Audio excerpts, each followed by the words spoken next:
The Book of Leviticus. Leviticus chapter 1. The Lord called to Moses and spoke to him from the tent of meeting. He said, "Speak to the Israelites and say to them, when anyone among you brings an offering to the Lord, bring as your offering an animal from either the herd or the flock. If the offering is a burnt offering from the herd, you are to offer a male without defect. You must present it at the entrance to the tent of meeting, so that it will be acceptable to the Lord. You are to lay your hand on the head of the burnt offering, and it will be accepted on your behalf to make atonement for you. You are to slaughter the young bull before the Lord, and then Aaron's sons, the priests, shall bring the blood and splash it against the sides of the altar at the entrance to the tent of meeting. You are to skin the burnt offering and cut it into pieces. The sons of Aaron the priest are to put fire on the altar and arrange wood on the fire.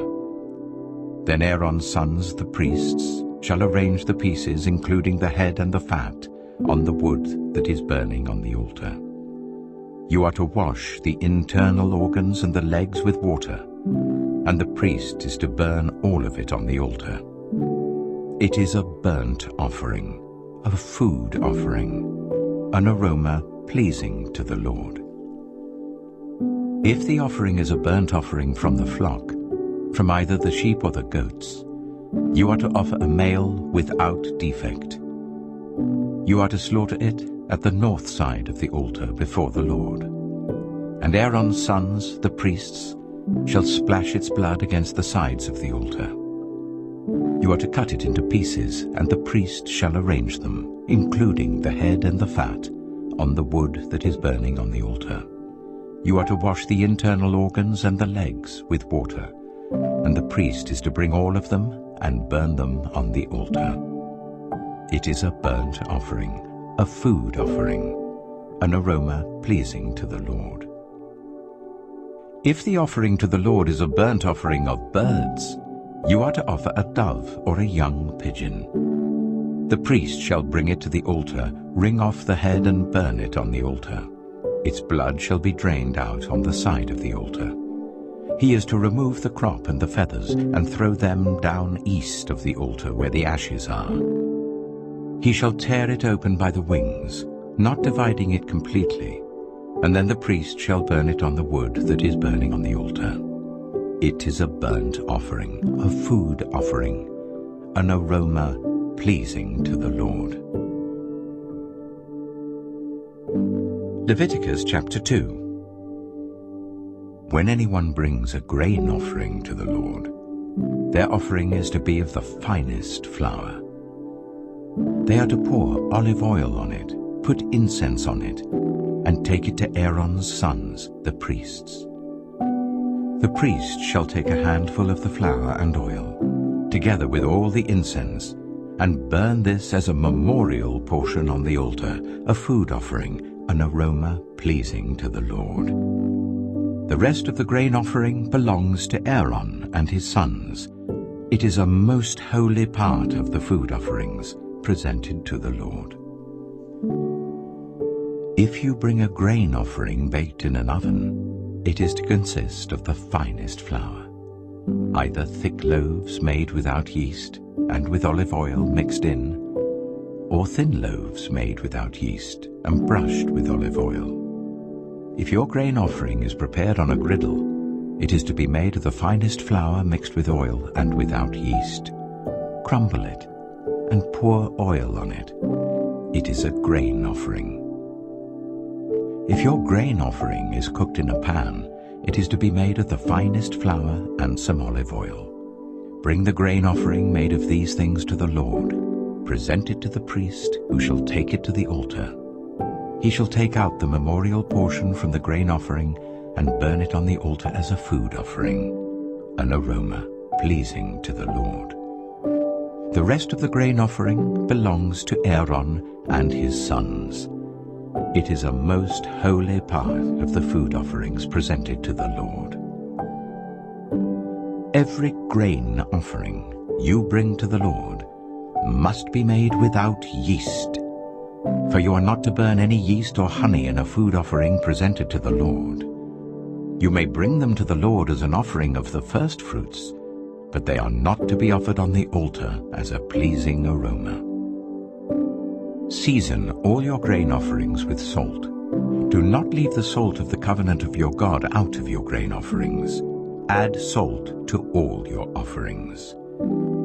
If you bring a grain offering of first fruits to the Lord, offer crushed heads of new grain roasted in the fire. Put oil and incense on it. It is a grain offering. The priest shall burn the memorial portion of the crushed grain and the oil, together with all the incense, as a food offering presented to the Lord. Leviticus chapter 3. If your offering is a fellowship offering, and you offer an animal from the herd, whether male or female, you are to present before the Lord an animal without defect. You are to lay your hand on the head of your offering and slaughter it at the entrance to the tent of meeting. Then Aaron's sons, the priests, shall splash the blood against the sides of the altar. From the fellowship offering, you are to bring a food offering to the Lord. The internal organs and all the fat that is connected to them, both kidneys with the fat on them near the loins, and the long lobe of the liver, which you will remove with the kidneys. Then Aaron's sons are to burn it on the altar, on top of the burnt offering that is lying on the burning wood. It is a food offering, an aroma pleasing to the Lord. If you offer an animal from the flock as a fellowship offering to the Lord, you are to offer a male or female without defect. If you offer a lamb, you are to present it before the Lord. Lay your hand on its head and slaughter it in front of the tent of meeting. Then Aaron's sons shall splash its blood against the sides of the altar. From the fellowship offering, you are to bring a food offering to the Lord. Its fat, the entire fat tail cut off close to the backbone, the internal organs and all the fat that is connected to them, both kidneys with the fat on them near the loins, and the long lobe of the liver, which you will remove with the kidneys. The priest shall burn them on the altar as a food offering presented to the Lord. If your offering is a goat, you are to present it before the Lord. Lay your hand on its head and slaughter it in front of the tent of meeting. Then Aaron's sons shall splash its blood against the sides of the altar. From what you offer, you are to present this food offering to the Lord, the internal organs and all the fat that is connected to them, both kidneys with the fat on them near the loins, and the long lobe of the liver, which you will remove with the kidneys. The priest shall burn them on the altar as a food offering, a pleasing aroma. All the fat is the Lord's. This is a lasting ordinance for the generations to come wherever you live.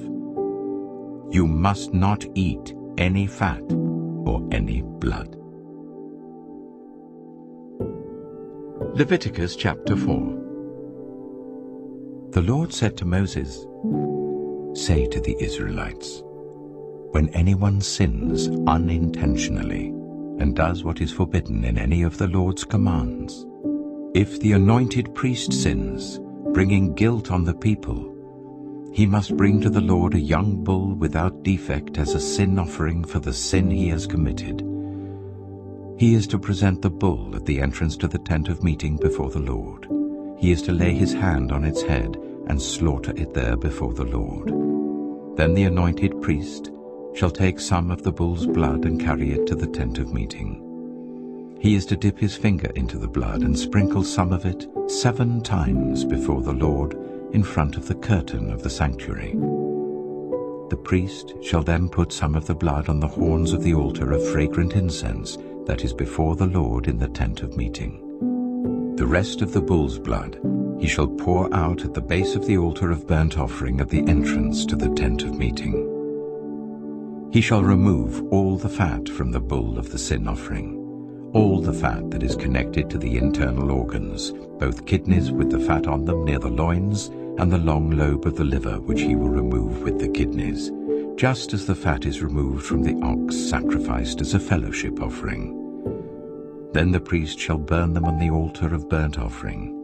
But the hide of the bull and all its flesh, as well as the head and legs, the internal organs and the intestines, that is, all the rest of the bull, he must take outside the camp to a place ceremonially clean, where the ashes are thrown, and burn it there in a wood fire on the ash heap.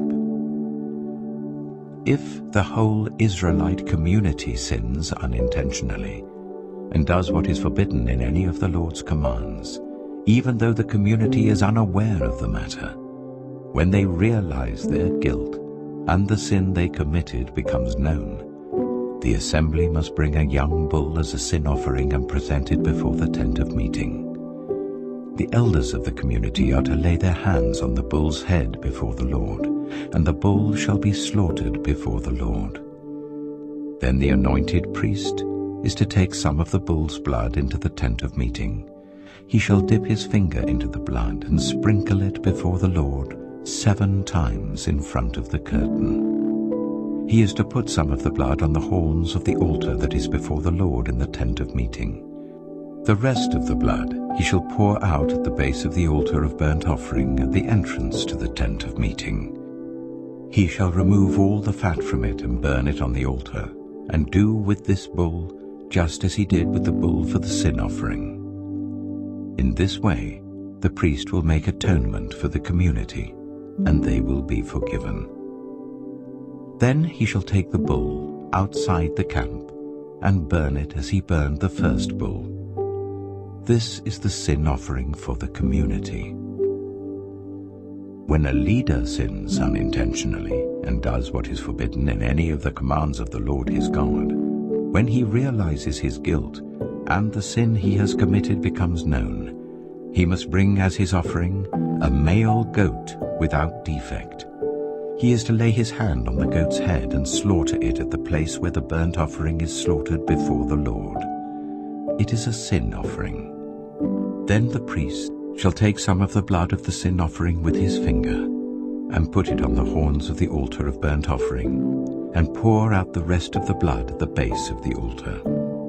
He shall burn all the fat on the altar as he burned the fat of the fellowship offering.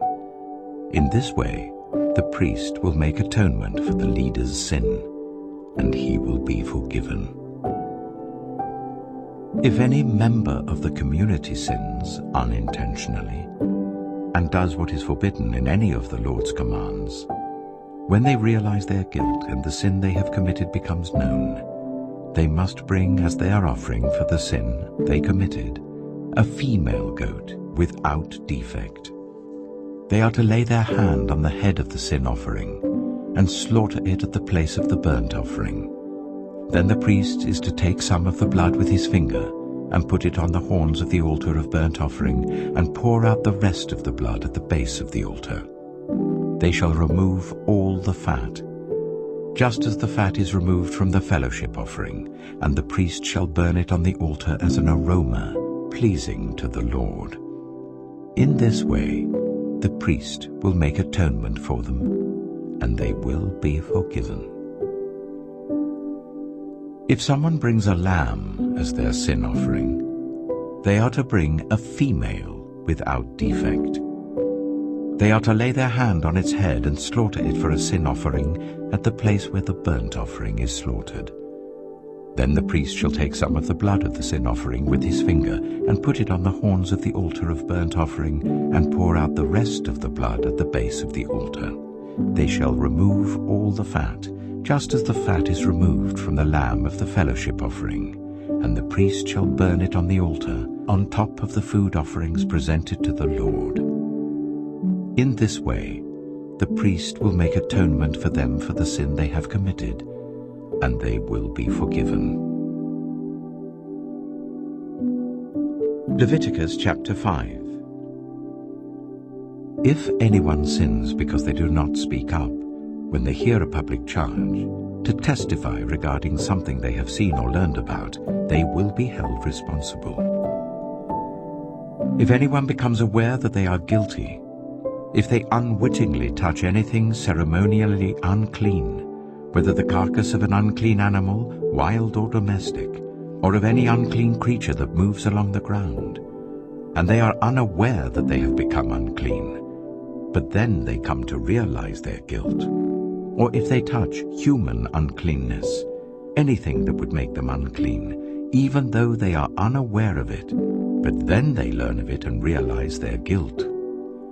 Or if anyone thoughtlessly takes an oath to do anything, whether good or evil, in any matter one might carelessly swear about, even though they are unaware of it, but then they learn of it and realize their guilt.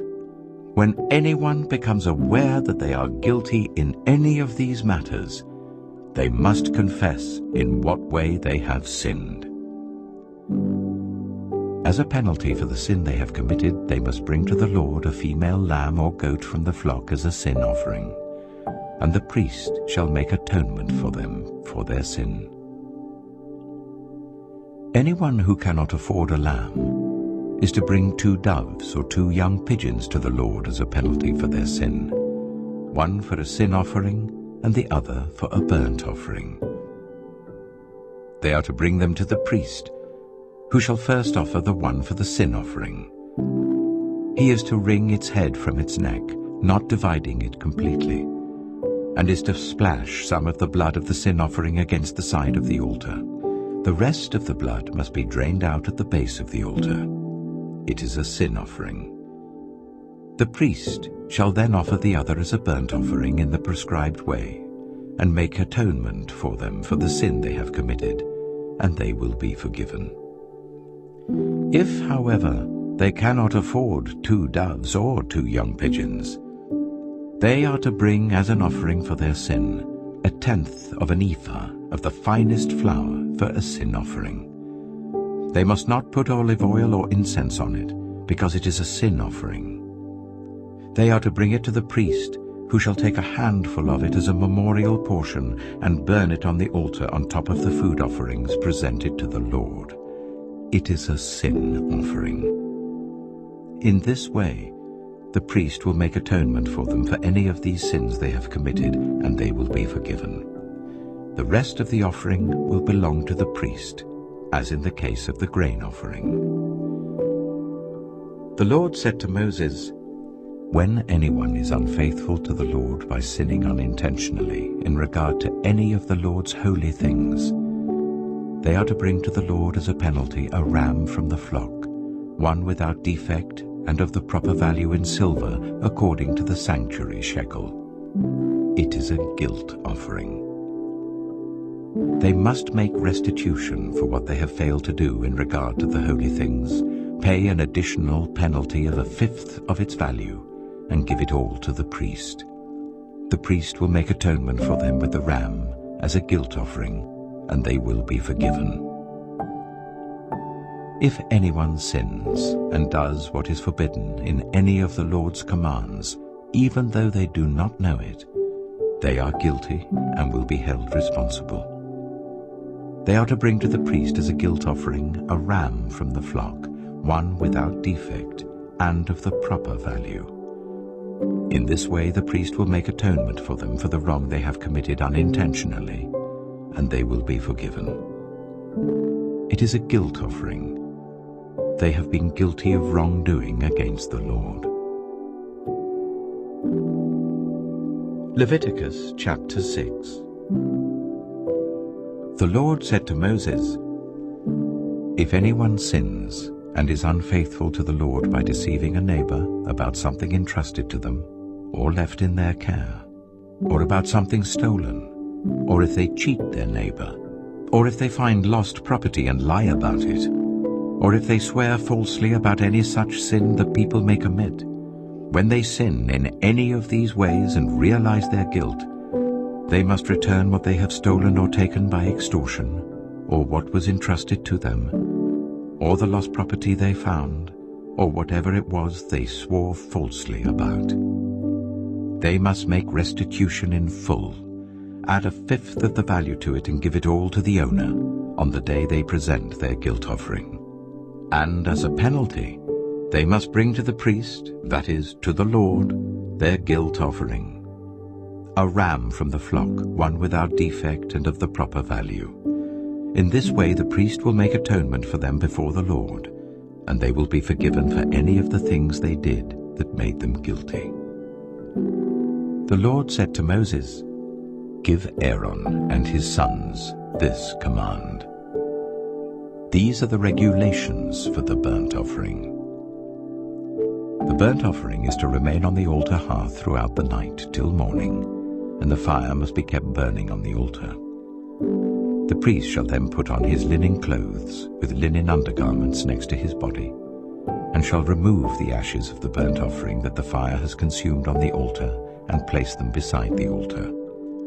Then he is to take off these clothes and put on others, and carry the ashes outside the camp to a place that is ceremonially clean.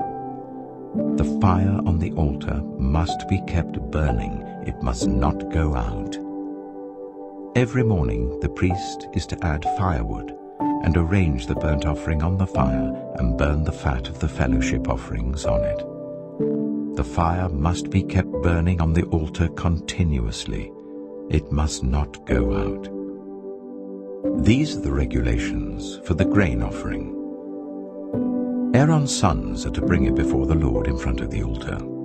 The priest is to take a handful of the finest flour and some olive oil, together with all the incense on the grain offering, and burn the memorial portion on the altar as an aroma pleasing to the Lord.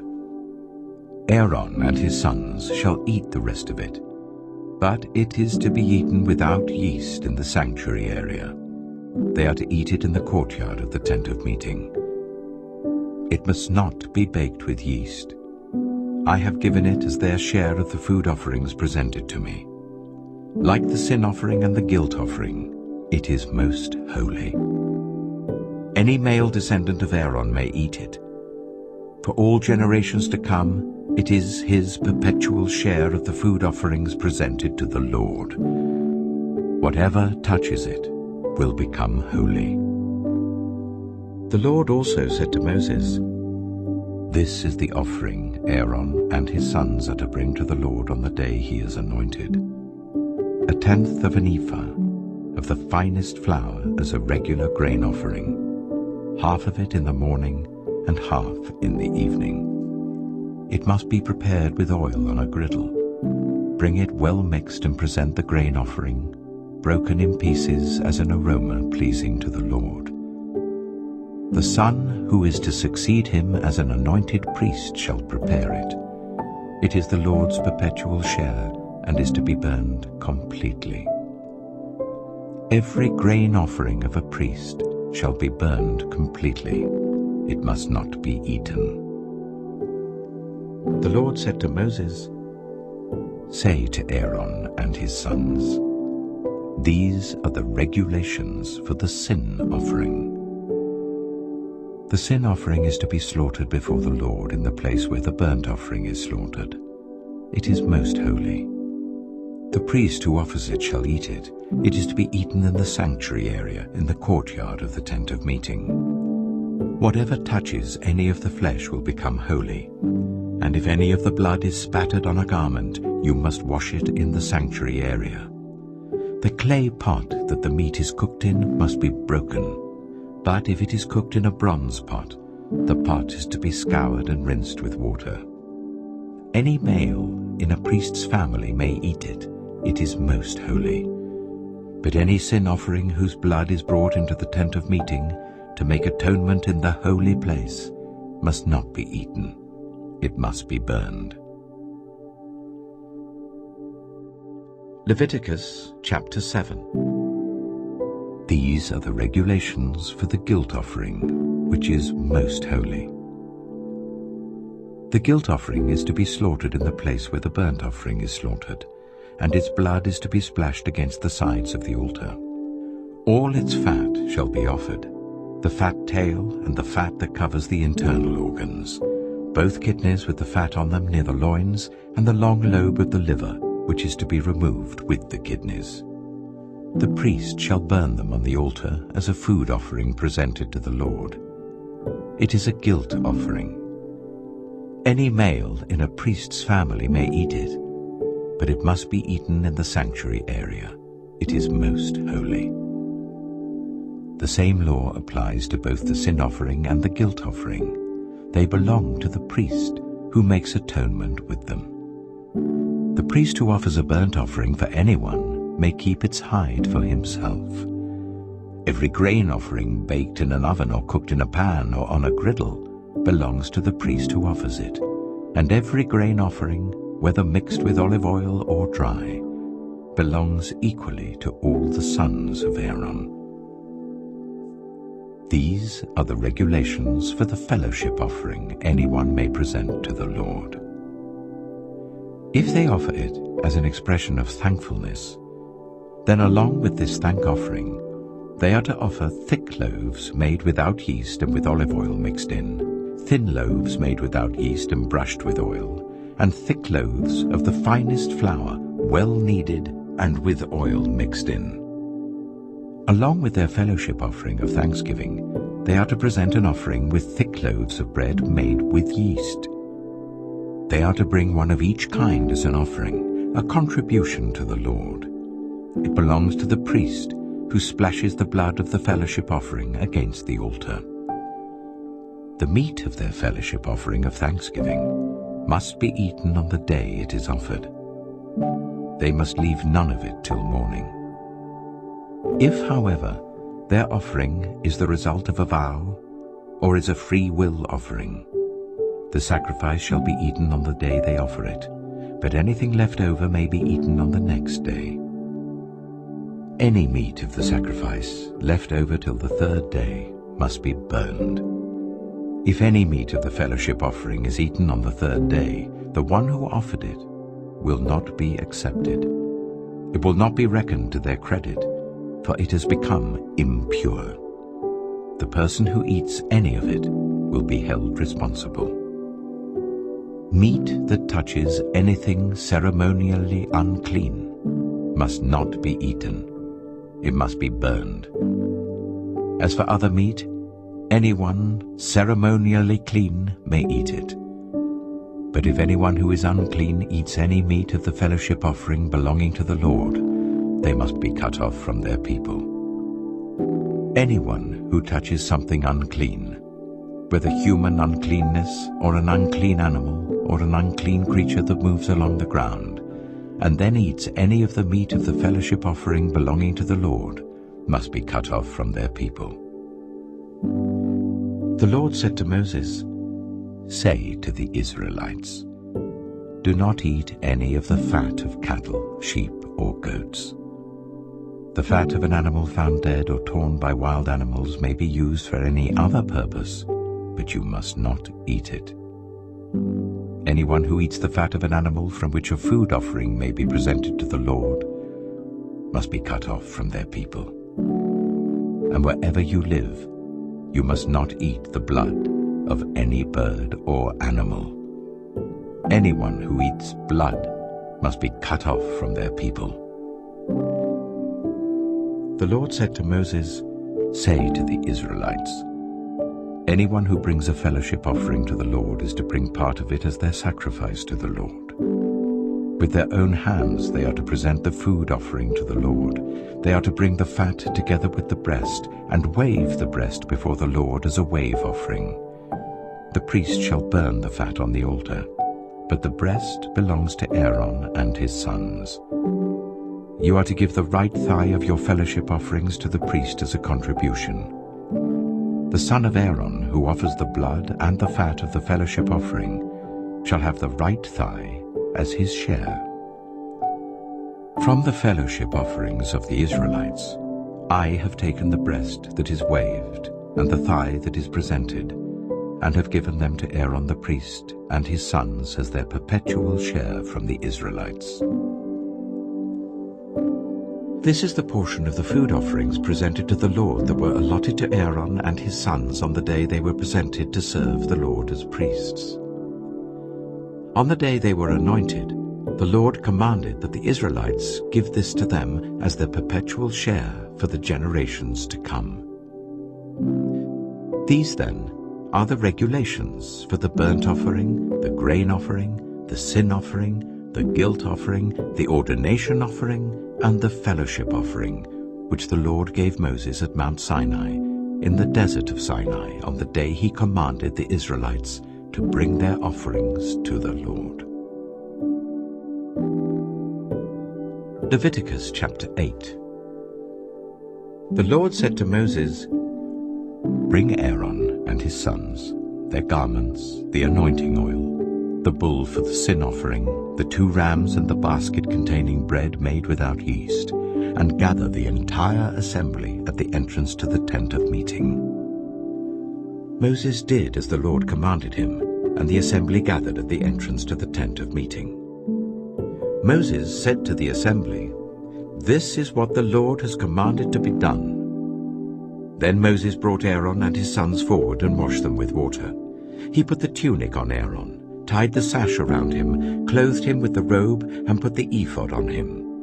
He also fastened the ephod with a decorative waistband which he tied round him. He placed the breastpiece on him and put the Urim and Thummim in the breastpiece. Then he placed the turban on Aaron's head and set the gold plate, the sacred emblem, on the front of it, as the Lord commanded Moses. Then Moses took the anointing oil and anointed the tabernacle and everything in it, and so consecrated them. He sprinkled some of the oil on the altar 7 times, anointing the altar and all its utensils and the basin with its stand to consecrate them. He poured some of the anointing oil on Aaron's head and anointed him to consecrate him. Then he brought Aaron's sons forward, put tunics on them, tied sashes round them, and fastened caps on them, as the Lord commanded Moses. He then presented the bull for the sin offering, and Aaron and his sons laid their hands on its head. Moses slaughtered the bull and took some of the blood, and with his finger he put it on all the horns of the altar to purify the altar. He poured out the rest of the blood at the base of the altar. So he consecrated it to make atonement for it. Moses also took all the fat around the internal organs, the long lobe of the liver and both kidneys and their fat, and burned it on the altar. But the bull with its hide and its flesh and its intestines he burned outside the camp, as the Lord commanded Moses. He then presented the ram for the burnt offering, and Aaron and his sons laid their hands on its head. Then Moses slaughtered the ram and splashed the blood against the sides of the altar. He cut the ram into pieces and burned the head, the pieces and the fat. He washed the internal organs and the legs with water and burned the whole ram on the altar. It was a burnt offering, a pleasing aroma, a food offering presented to the Lord, as the Lord commanded Moses. He then presented the other ram, the ram for the ordination. And Aaron and his sons laid their hands on its head. Moses slaughtered the ram and took some of its blood and put it on the lobe of Aaron's right ear, on the thumb of his right hand, and on the big toe of his right foot. Moses also brought Aaron's sons forward and put some of the blood on the lobes of their right ears, on the thumbs of their right hands, and on the big toes of their right feet. Then he splashed blood against the sides of the altar. After that he took the fat tail, all the fat around the internal organs, the long lobe of the liver, both kidneys and their fat, and the right thigh. And from the basket of bread made without yeast, which was before the Lord, he took 1 thick loaf with olive oil mixed in, and 1 thin loaf, and he put these on the fat portions and on the right thigh.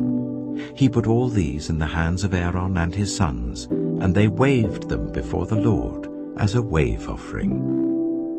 Then Moses took them from their hands and burned them on the altar on top of the burnt offering as an ordination offering, a pleasing aroma, a food offering presented to the Lord. Moses also took the breast, which was his share of the ordination ram, and waved it before the Lord as a wave offering, as the Lord commanded Moses. Then Moses took some of the anointing oil and some of the blood from the altar and sprinkled them on Aaron and his garments, and on his sons and their garments. So he consecrated Aaron and his garments, and his sons and their garments. Moses then said to Aaron and his sons, "Cook the meat at the entrance to the tent of meeting, and eat it there with the bread from the basket of ordination offerings, as I was commanded. Aaron and his sons are to eat it. Then burn the rest of the meat and the bread. Do not leave the entrance to the tent of meeting for 7 days, until the days of your ordination are completed, for your ordination will last 7 days. What has been done today was commanded by the Lord to make atonement for you. You must stay at the entrance to the tent of meeting day and night for 7 days, and do what the Lord requires, so that you will not die. For that is what I have been commanded." So Aaron and his sons did everything the Lord commanded through Moses. Leviticus chapter 9. On the 8th day, Moses summoned Aaron and his sons and the elders of Israel. He said to Aaron, "Take a bull calf for your sin offering and a ram for your burnt offering, both without defect, and present them before the Lord. Then say to the Israelites, Take a male goat for a sin offering, a calf and a lamb, both a year old and without defect, for a burnt offering, and an ox and a ram for a fellowship offering to sacrifice before the Lord, together with a grain offering mixed with olive oil. For today the Lord will appear to you." They took the things Moses commanded to the front of the tent of meeting, and the entire assembly came near and stood before the Lord. Then Moses said, "This is what the Lord has commanded you to do, so that the glory of the Lord may appear to you." Moses said to Aaron, "Come to the altar and sacrifice your sin offering and your burnt offering, and make atonement for yourself and the people. Sacrifice the offering that is for the people, and make atonement for them, as the Lord has commanded." So Aaron came to the altar and slaughtered the calf as a sin offering for himself. His sons brought the blood to him, and he dipped his finger into the blood and put it on the horns of the altar. The rest of the blood he poured out at the base of the altar. On the altar he burned the fat, the kidneys, and the long lobe of the liver from the sin offering, as the Lord commanded Moses. The flesh and the hide he burned outside the camp. Then he slaughtered the burnt offering. His sons handed him the blood, and he splashed it against the sides of the altar. They handed him the burnt offering, piece by piece, including the head, and he burned them on the altar. He washed the internal organs and the legs and burned them on top of the burnt offering on the altar. Aaron then brought the offering that was for the people. He took the goat for the people's sin offering, and slaughtered it and offered it for a sin offering, as he did with the first one. He brought the burnt offering and offered it in the prescribed way. He also brought the grain offering, took a handful of it and burned it on the altar in addition to the morning's burnt offering. He slaughtered the ox and the ram as the fellowship offering for the people.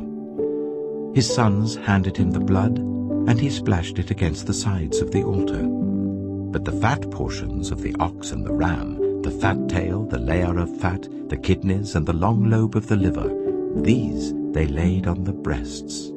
And then Aaron burned the fat on the altar. Aaron waved the breasts and the right thigh before the Lord as a wave offering, as Moses commanded. Then Aaron lifted his hands towards the people and blessed them. And having sacrificed the sin offering, the burnt offering, and the fellowship offering, he stepped down. Moses and Aaron then went into the tent of meeting. When they came out, they blessed the people, and the glory of the Lord appeared to all the people. Fire came out from the presence of the Lord and consumed the burnt offering and the fat portions on the altar. And when all the people saw it, they shouted for joy and fell face down. Leviticus chapter 10. Aaron's sons, Nadab and Abihu, took their censers, put fire in them, and added incense. And they offered unauthorized fire before the Lord, contrary to his command. So fire came out from the presence of the Lord and consumed them, and they died before the Lord. Moses then said to Aaron, "This is what the Lord spoke of when he said, 'Among those who approach me I will be proved holy. In the sight of all the people I will be honored.'" Aaron remained silent. Moses summoned Mishael and Elzaphan, the sons of Aaron's uncle Uzziel, and said to them, "Come here, carry your cousins outside the camp, away from the front of the sanctuary." So they came and carried them, still in their tunics, outside the camp as Moses ordered. Then Moses said to Aaron and his sons Eleazar and Ithamar, "Do not let your hair become unkempt, and do not tear your clothes, or you will die, and the Lord will be angry with the whole community. But your relatives, all the Israelites, may mourn for those the Lord has destroyed by fire. Do not leave the entrance to the tent of meeting, or you will die, because the Lord's anointing oil is on you." So they did as Moses said. Then the Lord said to Aaron, "You and your sons are not to drink wine or other fermented drink whenever you go into the tent of meeting, or you will die. This is a lasting ordinance for the generations to come, so that you can distinguish between the holy and the common, between the unclean and the clean, and so you can teach the Israelites all the decrees the Lord has given them through Moses." Moses said to Aaron and his remaining sons, Eleazar and Ithamar, "Take the grain offering left over from the food offerings prepared without yeast, and present it to the Lord, and eat it beside the altar, for it is most holy. Eat it in the sanctuary area, because it is your share, and your son's share of the food offerings presented to the Lord, for so I have been commanded. But you and your sons and your daughters may eat the breast that was waved and the thigh that was presented. Eat them in a ceremonially clean place. They have been given to you and your children as your share of the Israelites' fellowship offerings. The thigh that was presented and the breast that was waved must be brought with the fat portions of the food offerings, to be waved before the Lord as a wave offering. This will be the perpetual share for you and your children, as the Lord commanded." When Moses inquired about the goat of the sin offering and found that it had been burned, he was angry with Eleazar and Ithamar, Aaron's remaining sons, and asked, "Why didn't you eat the sin offering in the sanctuary area? It is most holy. It was given to you to take away the guilt of the community by making atonement for them before the Lord. Since its blood was not taken into the holy place, you should have eaten the goat in the sanctuary area, as I commanded." Aaron replied to Moses, "Today they sacrificed their sin offering and their burnt offering before the Lord. But such things as this have happened to me. Would the Lord have been pleased if I had eaten the sin offering today?" When Moses heard this, he was satisfied. Leviticus chapter 11.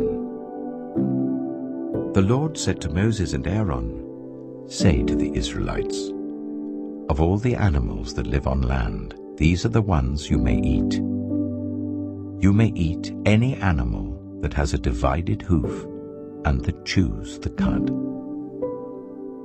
There are some that only chew the cud or only have a divided hoof, but you must not eat them.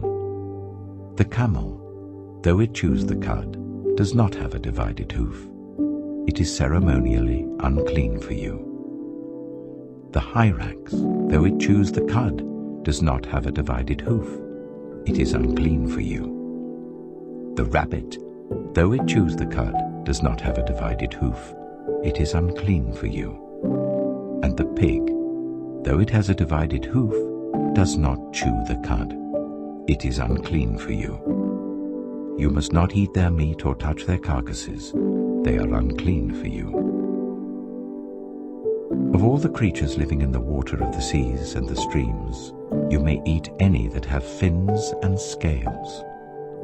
But all creatures in the seas or streams that do not have fins and scales, whether among all the swarming things or among all the other living creatures in the water, you are to regard as unclean. And since you are to regard them as unclean, you must not eat their meat. You must regard their carcasses as unclean. Anything living in the water that does not have fins and scales is to be regarded as unclean by you. These are the birds you are to regard as unclean and not eat, because they are unclean: the eagle, the vulture, the black vulture, the red kite, any kind of black kite, any kind of raven, the horned owl, the screech owl, the gull, any kind of hawk, the little owl, the cormorant, the great owl, the white owl, the desert owl, the osprey, the stork, any kind of heron, the hoopoe, and the bat.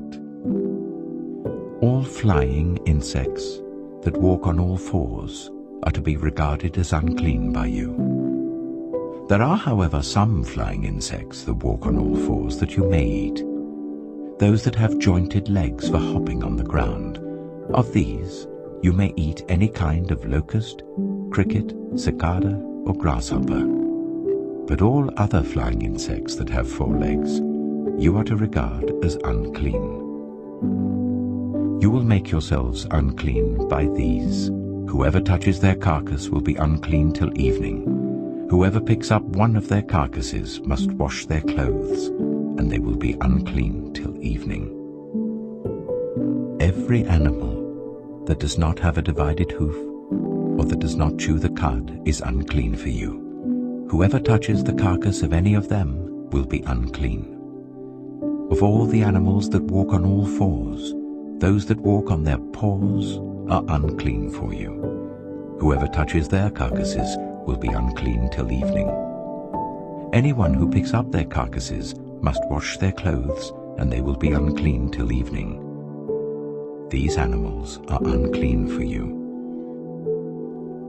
Of the animals that move along the ground, these are unclean for you: the weasel, the rat, any kind of great lizard, the gecko, the monitor lizard, the wall lizard, the skink, and the chameleon. Of all those that move along the ground, these are unclean for you. Whoever touches them when they are dead will be unclean till evening. When one of them dies and falls on something, that article, whatever its use, will be unclean, whether it is made of wood, cloth, hide, or sackcloth. Put it in water. It will be unclean till evening, and then it will be clean. If one of them falls into a clay pot, everything in it will be unclean, and you must break the pot. Any food you are allowed to eat that has come into contact with water from any such pot is unclean, and any liquid that is drunk from such a pot is unclean. Anything that one of their carcasses falls on becomes unclean. An oven or cooking pot must be broken up. They are unclean, and you are to regard them as unclean. A spring, however, or a cistern for collecting water remains clean. But anyone who touches one of these carcasses is unclean. If a carcass falls on any seeds that are to be planted, they remain clean. But if water has been put on the seed and a carcass falls on it, it is unclean for you. If an animal that you are allowed to eat dies, anyone who touches its carcass will be unclean till evening. Anyone who eats some of its carcass must wash their clothes, and they will be unclean till evening. Anyone who picks up the carcass must wash their clothes, and they will be unclean till evening. Every creature that moves along the ground is to be regarded as unclean. It is not to be eaten. You are not to eat any creature that moves along the ground, whether it moves on its belly or walks on all fours or on many feet. It is unclean. Do not defile yourselves by any of these creatures. Do not make yourselves unclean by means of them or be made unclean by them. I am the Lord your God. Consecrate yourselves and be holy, because I am holy. Do not make yourselves unclean by any creature that moves along the ground. I am the Lord, who brought you up out of Egypt to be your God. Therefore be holy, because I am holy. These are the regulations concerning animals, birds, every living thing that moves about in the water, and every creature that moves along the ground. You must distinguish between the unclean and the clean, between living creatures that may be eaten and those that may not be eaten. Leviticus chapter 12. The Lord said to Moses, "Say to the Israelites, a woman who becomes pregnant and gives birth to a son will be ceremonially unclean for 7 days, just as she is unclean during her monthly period. On the 8th day, the boy is to be circumcised. Then the woman must wait 33 days to be purified from her bleeding. She must not touch anything sacred or go to the sanctuary until the days of her purification are over. If she gives birth to a daughter, for 2 weeks the woman will be unclean as during her period.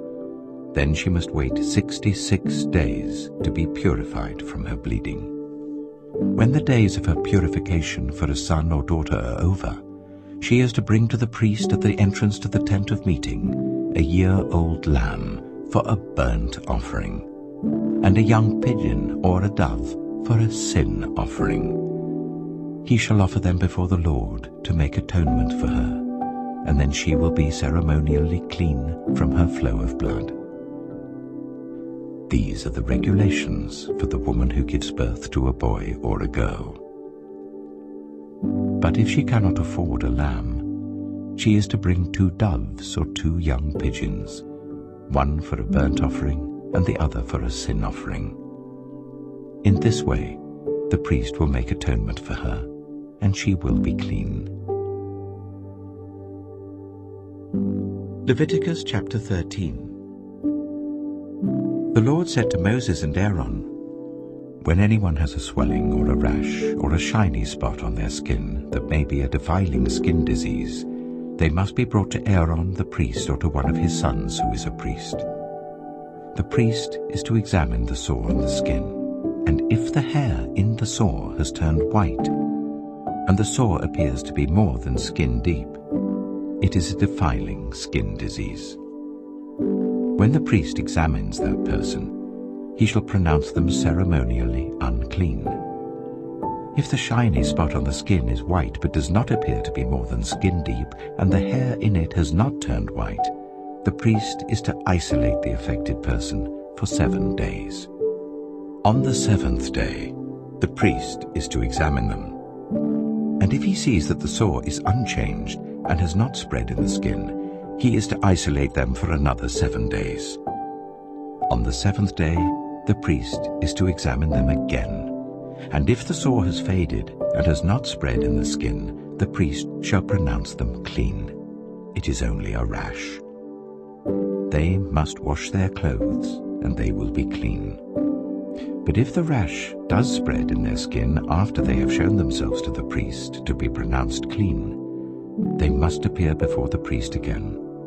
The priest is to examine that person, and if the rash has spread in the skin, he shall pronounce them unclean.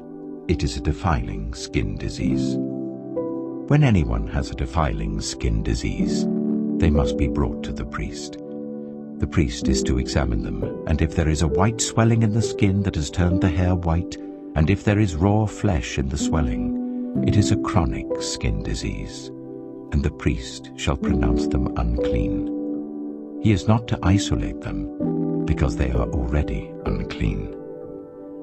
If the disease breaks out all over their skin, and so far as the priest can see, it covers all the skin of the affected person from head to foot, the priest is to examine them. And if the disease has covered their whole body, he shall pronounce them clean. Since it has all turned white, they are clean. But whenever raw flesh appears on them, they will be unclean. When the priest sees the raw flesh, he shall pronounce them unclean. The raw flesh is unclean. They have a defiling disease.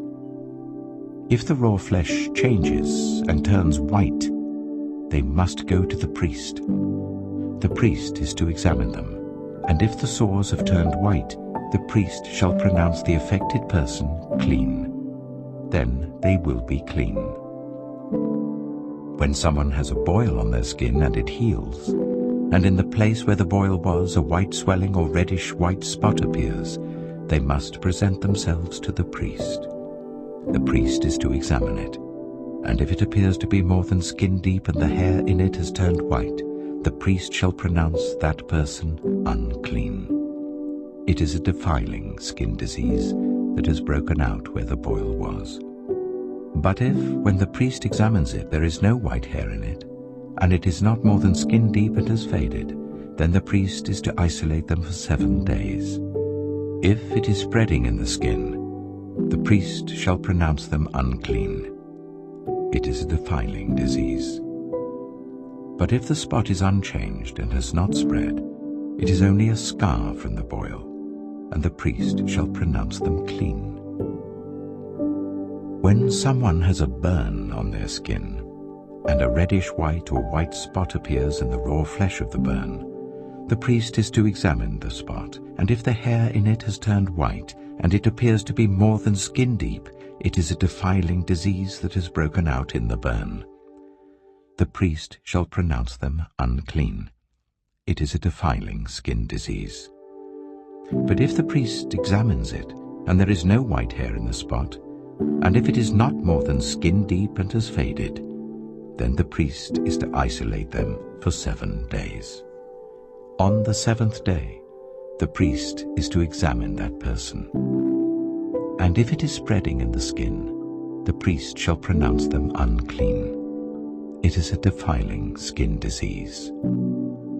If, however, the spot is unchanged and has not spread in the skin but has faded, it is a swelling from the burn, and the priest shall pronounce them clean. It is only a scar from the burn.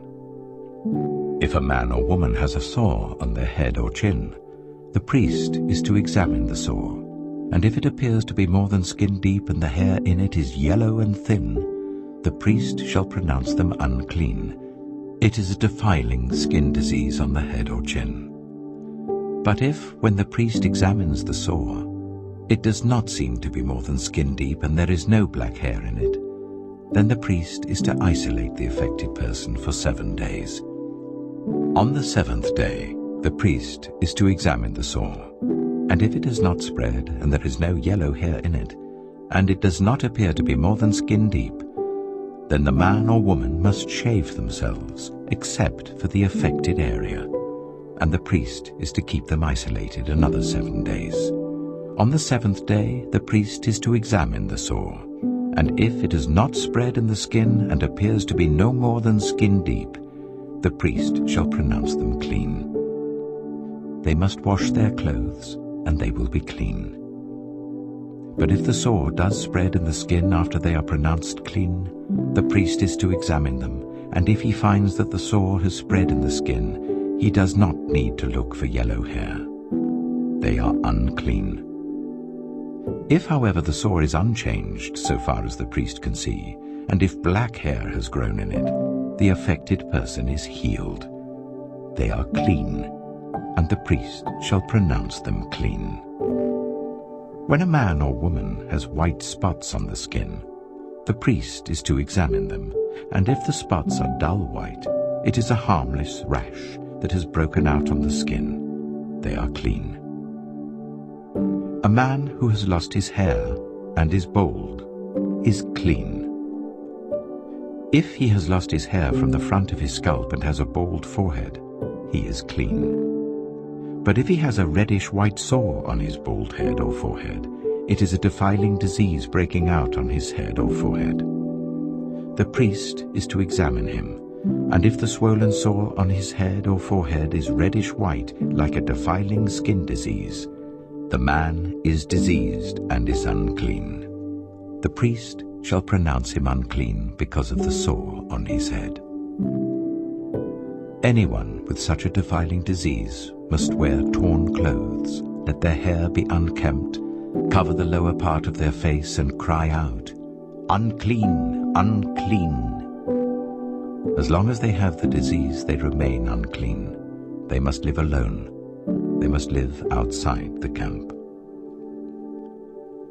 As for any fabric that is spoiled with a defiling mold, any woolen or linen clothing, any woven or knitted material of linen or wool, any leather or anything made of leather, if the affected area in the fabric, the leather, the woven or knitted material, or any leather article is greenish or reddish, it is a defiling mold and must be shown to the priest.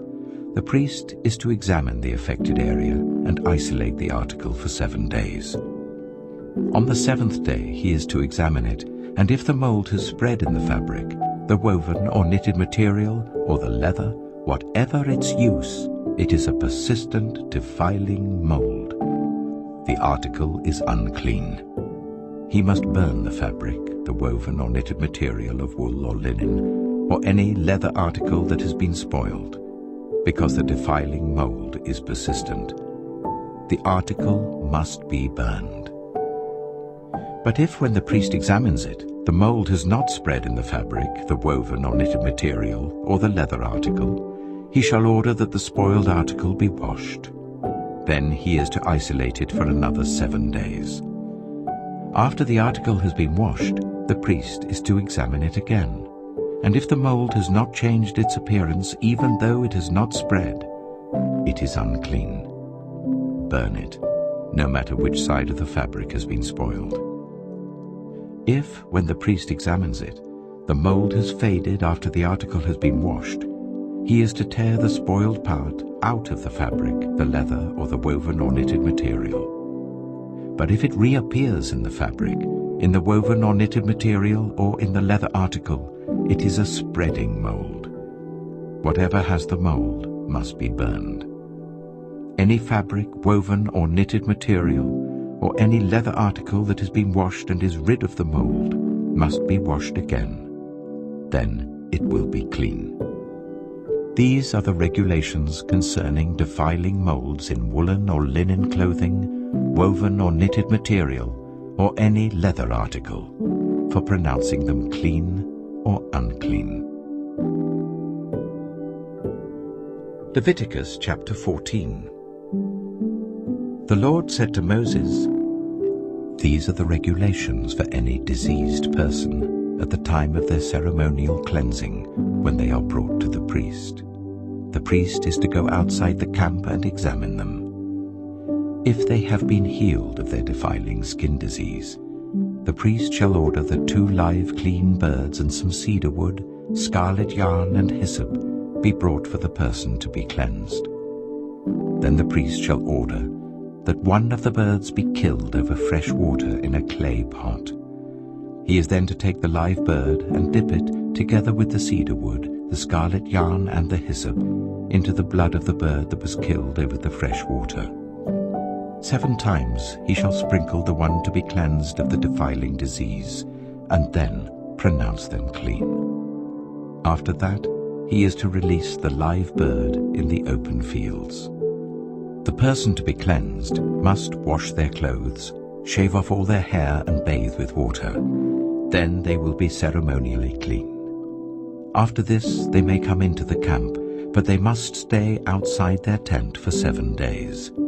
On the 7th day they must shave off all their hair.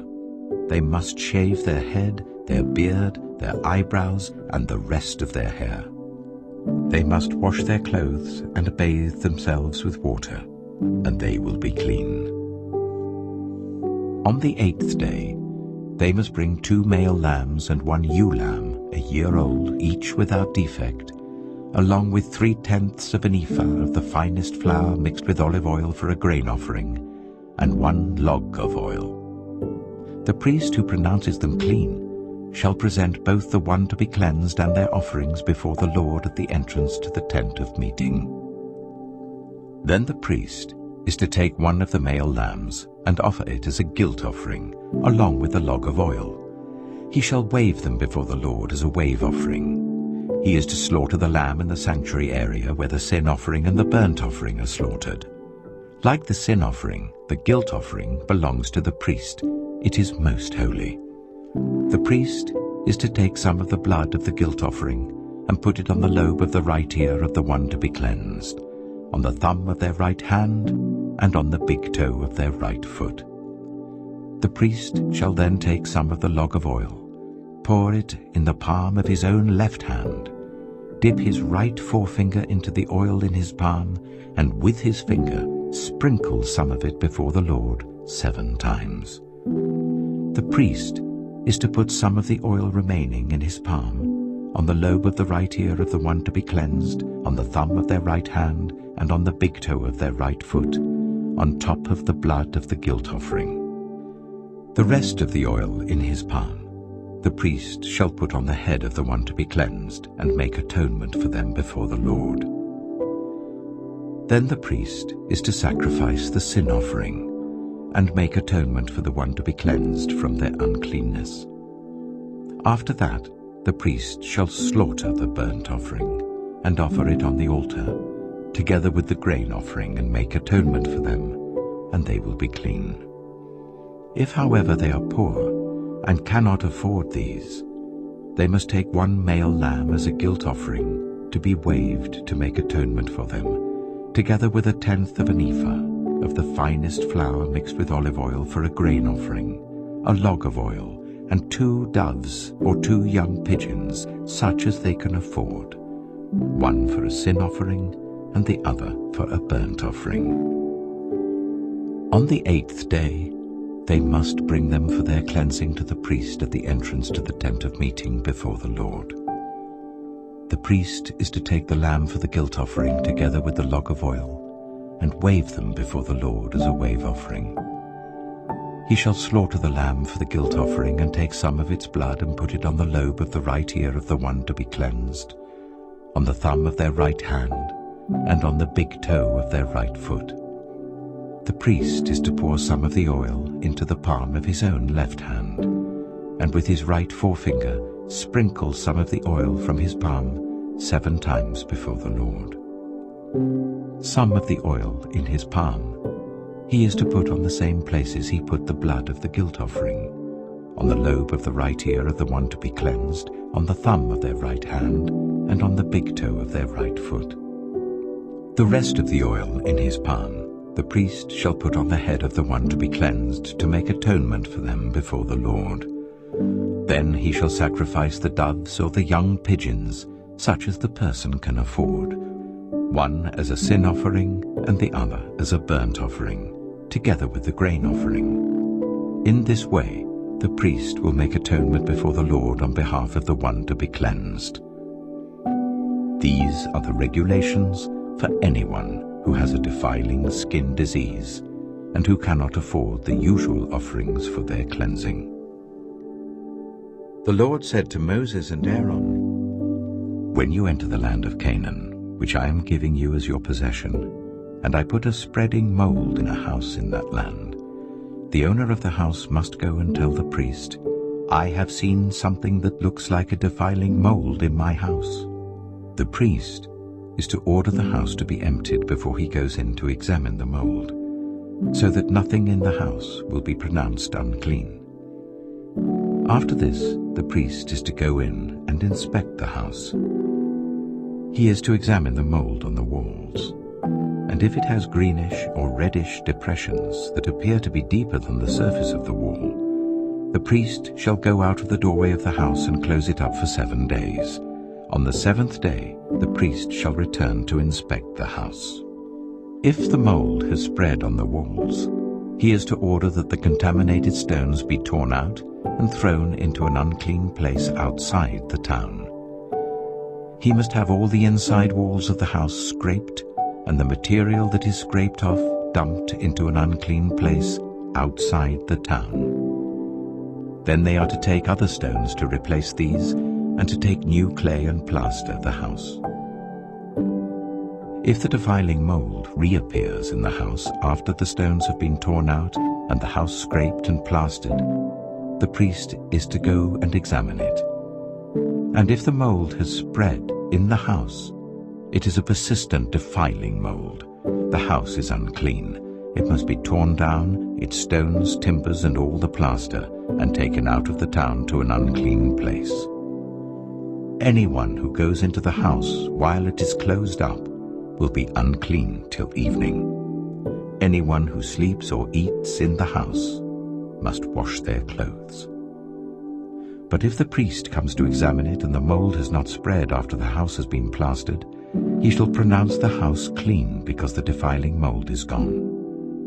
To purify the house, he is to take 2 birds and some cedar wood, scarlet yarn, and hyssop. He shall kill one of the birds over fresh water in a clay pot. Then he is to take the cedar wood, the hyssop, the scarlet yarn, and the live bird, dip them into the blood of the dead bird and the fresh water, and sprinkle the house 7 times. He shall purify the house with the bird's blood, the fresh water, the live bird, the cedar wood, the hyssop, and the scarlet yarn. Then he is to release the live bird in the open fields outside the town. In this way he will make atonement for the house, and it will be clean. These are the regulations for any defiling skin disease, for a sore, for defiling molds in fabric or in a house, and for a swelling, a rash, or a shiny spot, to determine when something is clean or unclean. These are the regulations for defiling skin diseases and defiling molds. Leviticus chapter 15. The Lord said to Moses and Aaron, "Speak to the Israelites and say to them, when any man has an unusual bodily discharge, such a discharge is unclean. Whether it continues flowing from his body or is blocked, it will make him unclean. This is how his discharge will bring about uncleanness. Any bed the man with a discharge lies on will be unclean, and anything he sits on will be unclean. Anyone who touches his bed must wash their clothes and bathe with water, and they will be unclean till evening.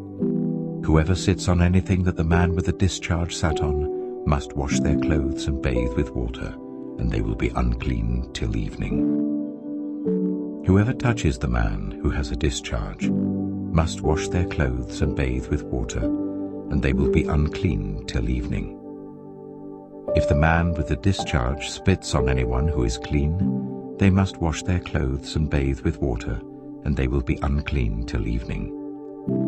Everything the man sits on when riding will be unclean, and whoever touches any of the things that were under him will be unclean till evening.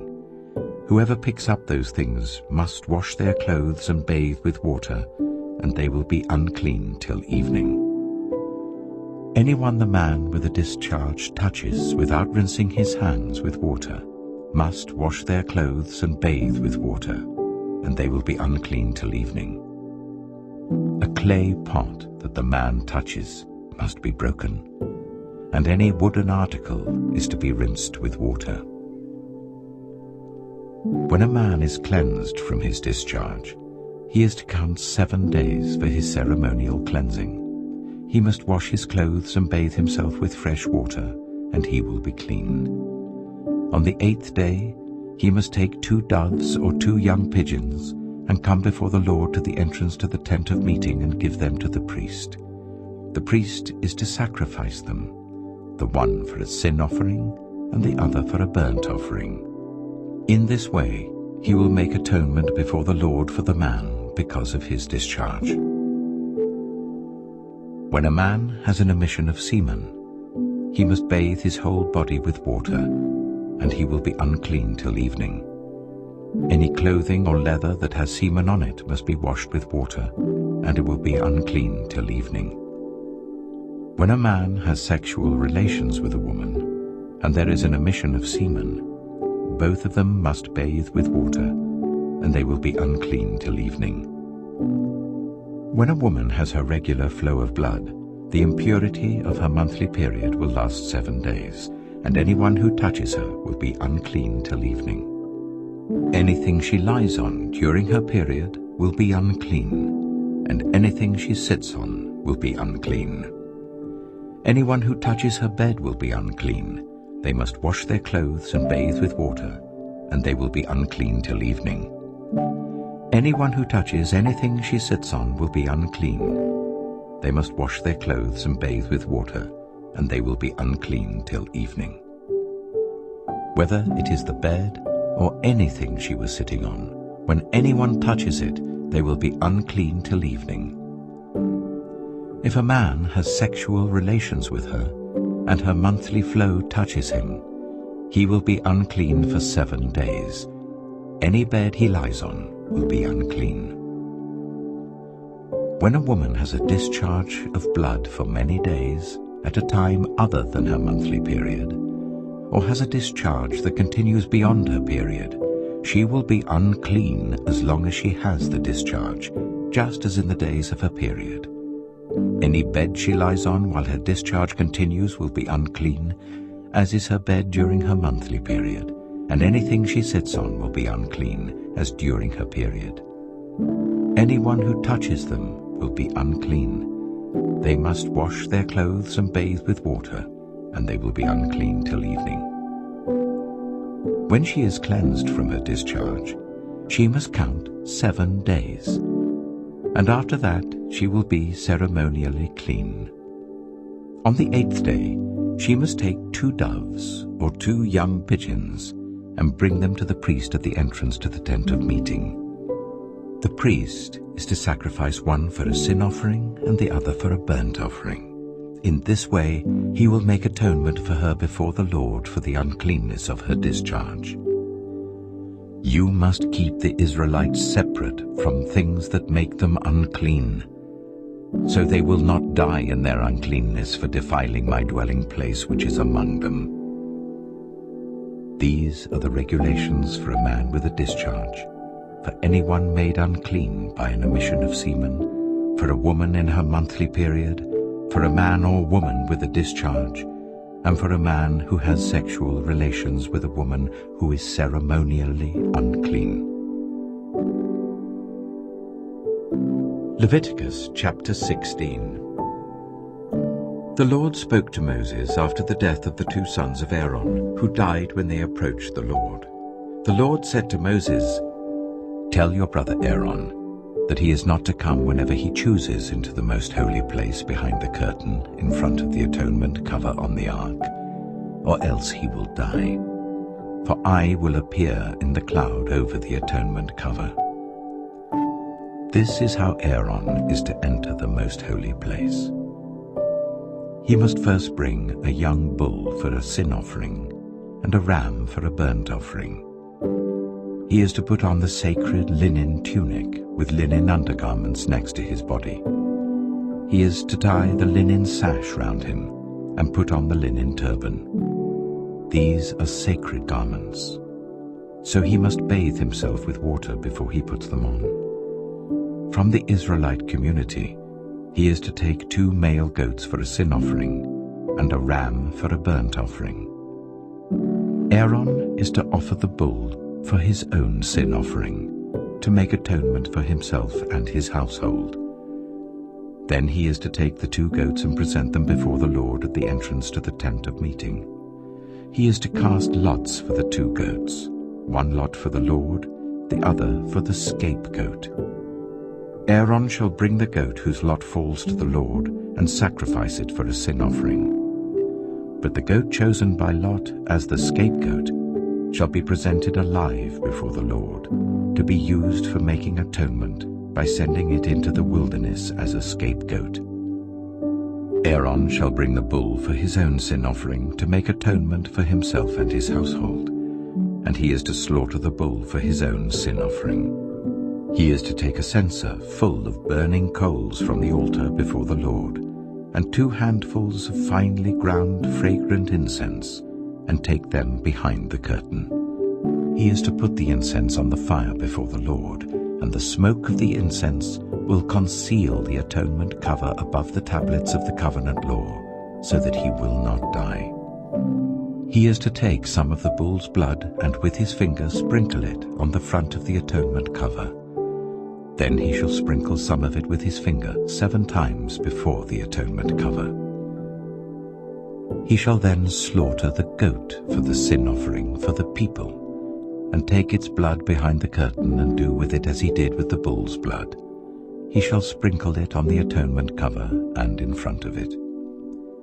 In this way he will make atonement for the most holy place because of the uncleanness and rebellion of the Israelites, whatever their sins have been. He is to do the same for the tent of meeting, which is among them in the midst of their uncleanness.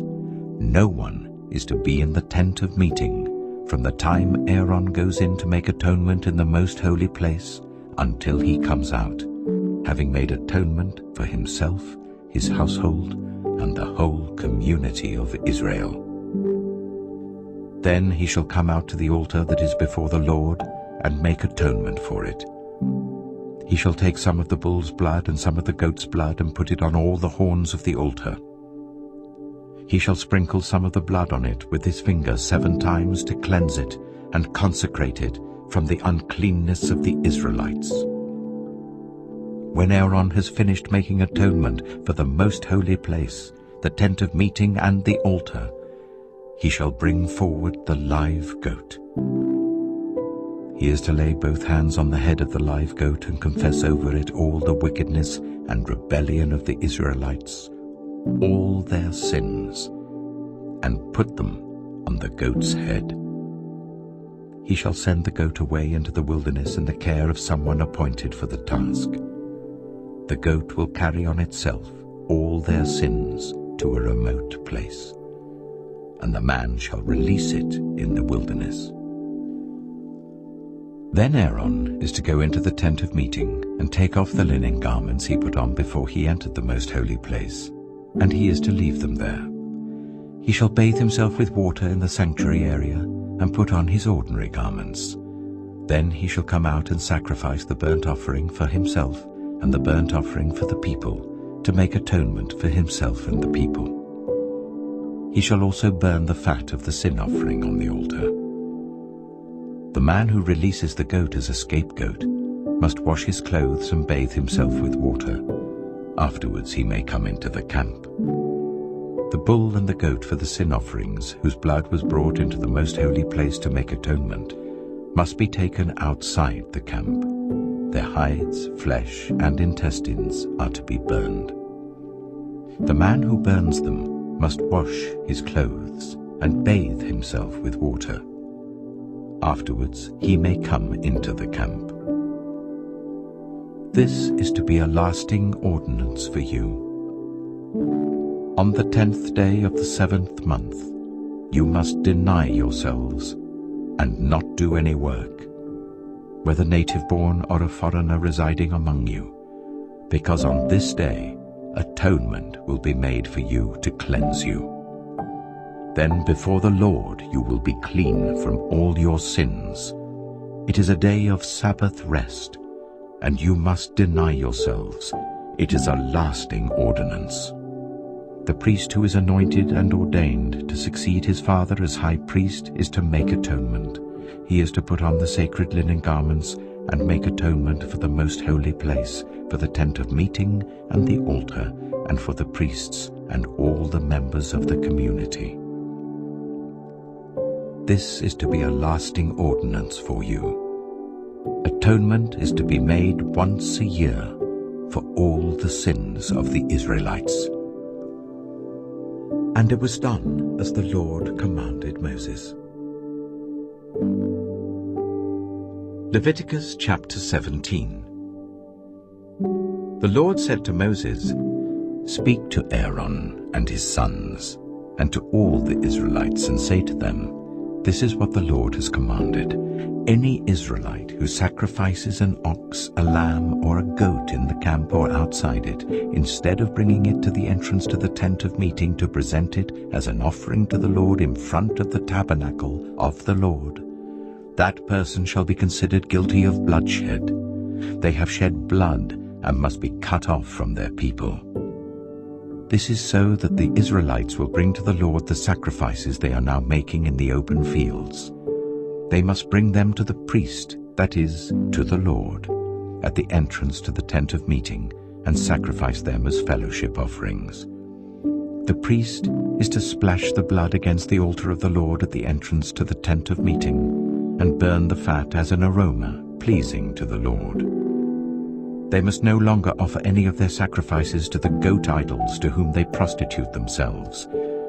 This is to be a lasting ordinance for them and for the generations to come. Say to them, any Israelite or any foreigner residing among them who offers a burnt offering or sacrifice and does not bring it to the entrance to the tent of meeting to sacrifice it to the Lord must be cut off from the people of Israel. I will set my face against any Israelite or any foreigner residing among them who eats blood, and I will cut them off from the people. For the life of a creature is in the blood, and I have given it to you to make atonement for yourselves on the altar. It is the blood that makes atonement for one's life. Therefore I say to the Israelites, none of you may eat blood, nor may any foreigner residing among you eat blood. Any Israelite or any foreigner residing among you who hunts any animal or bird that may be eaten must drain out the blood and cover it with earth, because the life of every creature is its blood. That is why I have said to the Israelites, you must not eat the blood of any creature, because the life of every creature is its blood. Anyone who eats it must be cut off. Anyone, whether native-born or foreigner, who eats anything found dead or torn by wild animals must wash their clothes and bathe with water, and they will be ceremonially unclean till evening. Then they will be clean. But if they do not wash their clothes and bathe themselves, they will be held responsible. Leviticus chapter 18. The Lord said to Moses, speak to the Israelites, and say to them, I am the Lord your God. You must not do as they do in Egypt, where you used to live, and you must not do as they do in the land of Canaan, where I am bringing you. Do not follow their practices. You must obey my laws and be careful to follow my decrees. I am the Lord your God. Keep my decrees and laws, for the person who obeys them will live by them. I am the Lord. No one is to approach any close relative to have sexual relations. I am the Lord. Do not dishonor your father by having sexual relations with your mother. She is your mother. Do not have relations with her. Do not have sexual relations with your father's wife. That would dishonor your father. Do not have sexual relations with your sister, either your father's daughter or your mother's daughter, whether she was born in the same home or elsewhere. Do not have sexual relations with your son's daughter or your daughter's daughter. That would dishonor you.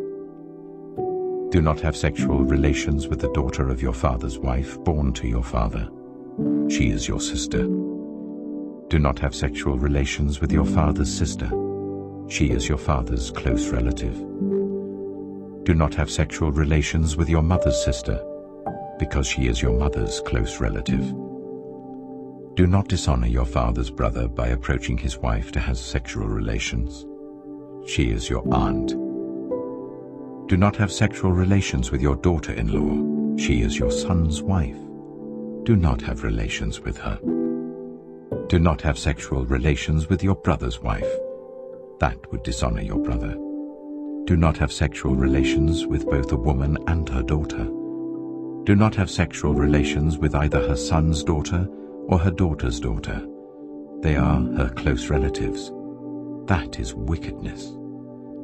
Do not take your wife's sister as a rival wife and have sexual relations with her while your wife is living.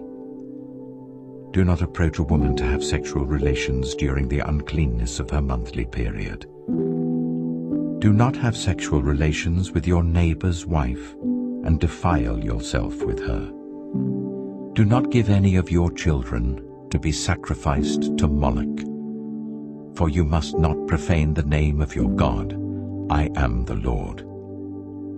Do not have sexual relations with a man as one does with a woman. That is detestable. Do not have sexual relations with an animal and defile yourself with it. A woman must not present herself to an animal to have sexual relations with it. That is a perversion. Do not defile yourselves in any of these ways, because this is how the nations that I am going to drive out before you became defiled. Even the land was defiled.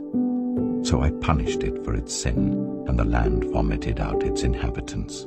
But you must keep my decrees and my laws. The native-born and the foreigners residing among you must not do any of these detestable things.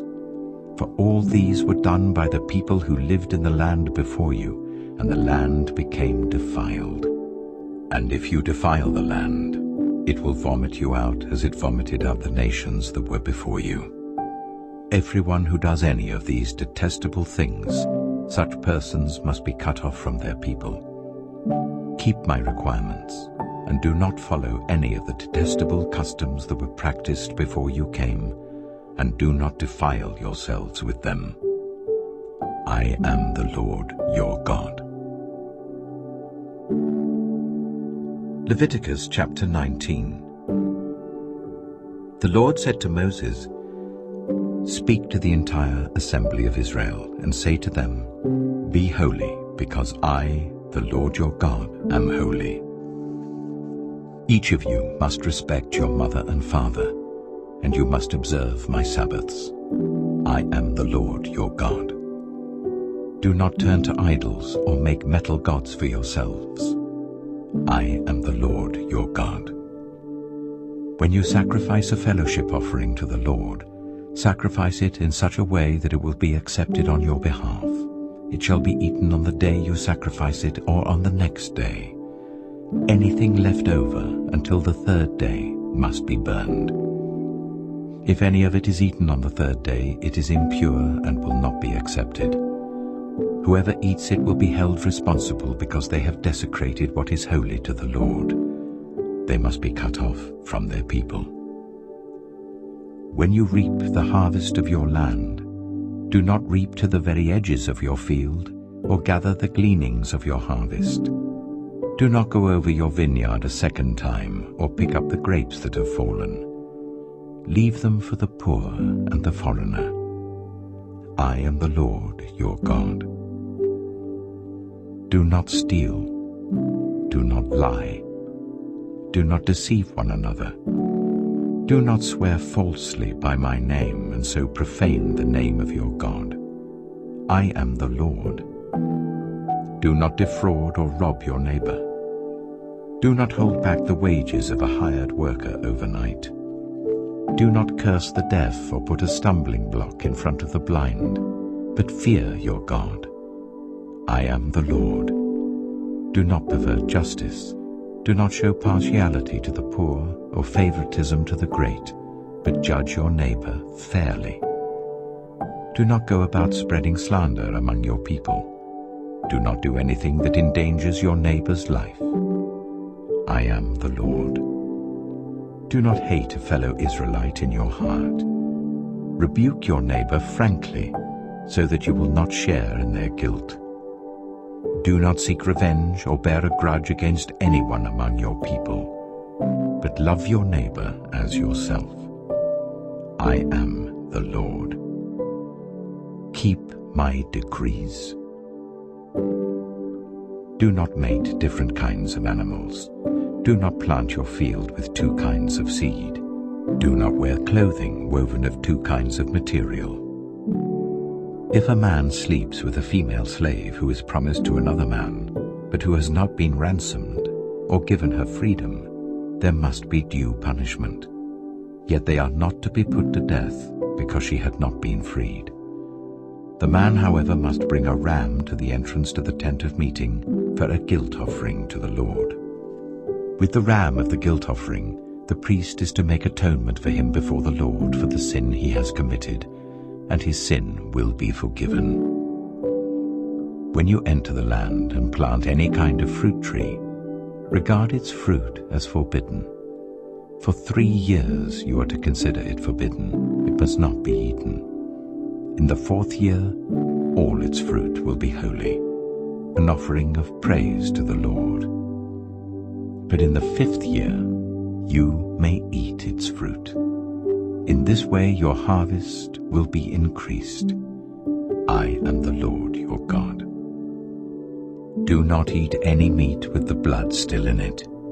Do not practice divination or seek omens. Do not cut the hair at the sides of your head or clip off the edges of your beard. Do not cut your bodies for the dead or put tattoo marks on yourselves. I am the Lord.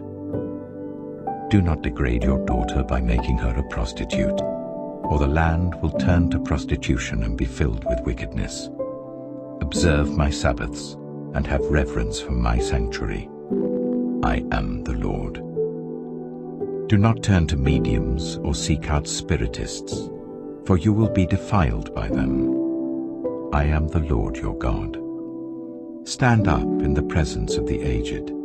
Show respect for the elderly and revere your God. I am the Lord. When a foreigner resides among you in your land, do not ill-treat them. The foreigner residing among you must be treated as your native-born. Love them as yourself, for you were foreigners in Egypt. I am the Lord your God. Do not use dishonest standards when measuring length, weight, or quantity. Use honest scales and honest weights, an honest ephah and an honest hin. I am the Lord your God who brought you out of Egypt. Keep all my decrees and all my laws and follow them. I am the Lord. Leviticus chapter 20.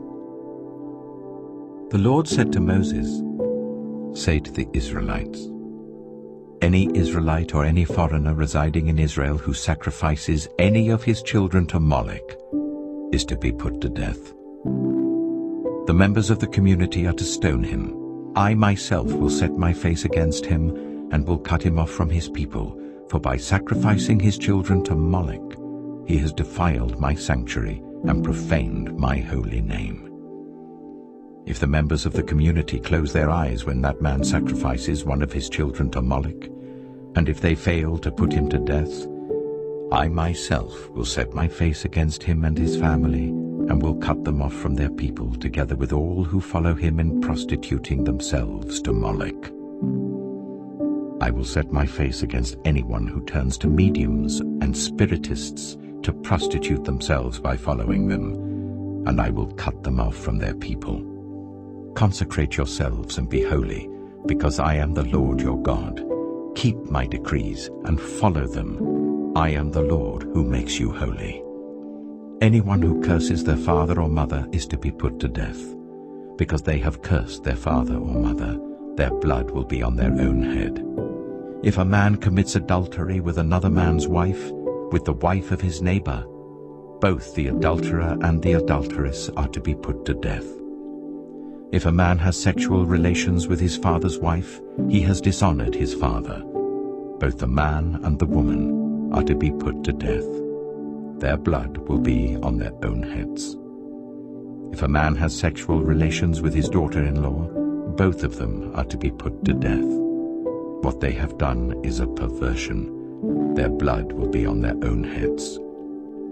If a man has sexual relations with a man, as one does with a woman, Both of them have done what is detestable. They are to be put to death. Their blood will be on their own heads. If a man marries both a woman and her mother, it is wicked. Both he and they must be burned in the fire, so that no wickedness will be among you. If a man has sexual relations with an animal, he is to be put to death, and you must kill the animal. If a woman approaches an animal to have sexual relations with it, kill both the woman and the animal. They are to be put to death. Their blood will be on their own heads. If a man marries his sister, the daughter of either his father or his mother, and they have sexual relations, it is a disgrace. They are to be publicly removed from their people. He has dishonored his sister and will be held responsible. If a man has sexual relations with a woman during her monthly period, he has exposed the source of her flow, and she has also uncovered it. Both of them are to be cut off from their people. Do not have sexual relations with the sister of either your mother or your father, for that would dishonor a close relative. Both of you will be held responsible. If a man has sexual relations with his aunt, he has dishonored his uncle. They will be held responsible. They will die childless. If a man marries his brother's wife, it is an act of impurity. He has dishonored his brother. They will be childless. Keep all my decrees and laws and follow them, so that the land where I am bringing you to live may not vomit you out. You must not live according to the customs of the nations I am going to drive out before you. Because they did all these things, I abhorred them. But I said to you, you will possess their land. I will give it to you as an inheritance, a land flowing with milk and honey. I am the Lord your God, who has set you apart from the nations. You must therefore make a distinction between clean and unclean animals, and between unclean and clean birds. Do not defile yourselves by any animal or bird or anything that moves along the ground. Those that I have set apart as unclean for you. You are to be holy to me because I, the Lord, am holy, and I have set you apart from the nations to be my own. A man or woman who is a medium or spiritist among you must be put to death. You are to stone them. Their blood will be on their own heads. Leviticus chapter 21. The Lord said to Moses, "Speak to the priests, the sons of Aaron, and say to them, a priest must not make himself ceremonially unclean for any of his people who die, except for a close relative, such as his mother or father, his son or daughter, his brother, or an unmarried sister who is dependent on him since she has no husband. For her he may make himself unclean. He must not make himself unclean for people related to him by marriage, and so defile himself. Priests must not shave their heads, or shave off the edges of their beards, or cut their bodies. They must be holy to their God, and must not profane the name of their God. Because they present the food offerings to the Lord, the food of their God, they are to be holy. They must not marry women defiled by prostitution or divorced from their husbands, because priests are holy to their God. Regard them as holy, because they offer up the food of your God. Consider them holy, because I, the Lord, am holy, I who make you holy. If a priest's daughter defiles herself by becoming a prostitute, she disgraces her father. She must be burned in the fire. The high priest, the one among his brothers who has had the anointing oil poured on his head, and who has been ordained to wear the priestly garments, must not let his hair become unkempt or tear his clothes. He must not enter a place where there is a dead body. He must not make himself unclean even for his father or mother, nor leave the sanctuary of his God or desecrate it, because he has been dedicated by the anointing oil of his God. I am the Lord. The woman he marries must be a virgin. He must not marry a widow, a divorced woman, or a woman defiled by prostitution, but only a virgin from his own people, so that he will not defile his offspring among his people. I am the Lord who makes him holy. The Lord said to Moses, "Say to Aaron, for the generations to come none of your descendants who has a defect may come near to offer the food of his God.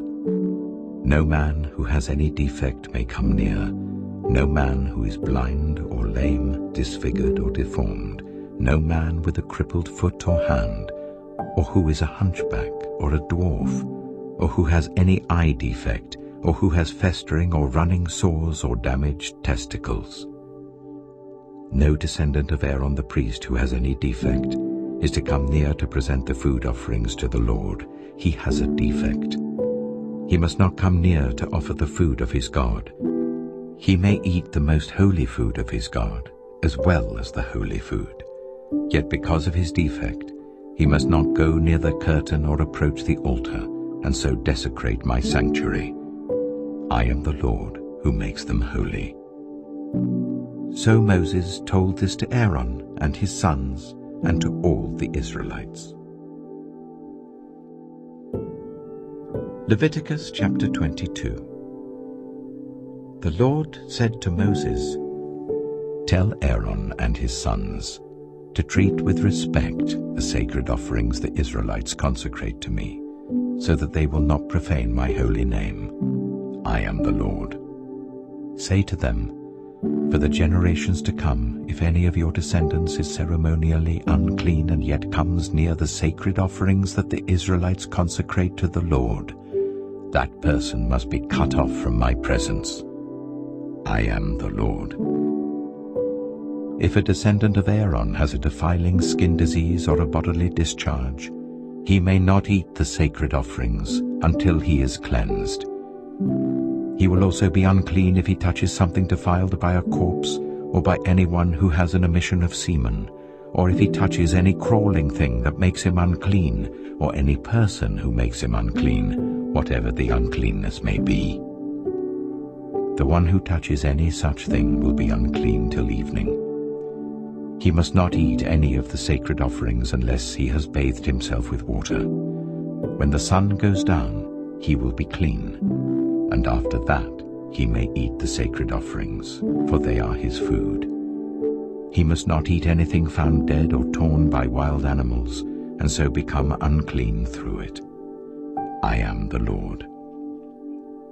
The priests are to perform my service in such a way that they do not become guilty and die for treating it with contempt. I am the Lord who makes them holy. No one outside a priest's family may eat the sacred offering, nor may the guest of a priest or his hired worker eat it. But if a priest buys a slave with money, or if slaves are born in his household, they may eat his food. If a priest's daughter marries anyone other than a priest, she may not eat any of the sacred contributions. But if a priest's daughter becomes a widow or is divorced, yet has no children, and she returns to live in her father's household as in her youth, she may eat her father's food. No unauthorized person, however, may eat it. Anyone who eats a sacred offering by mistake must make restitution to the priest for the offering and add 1/5 of the value to it.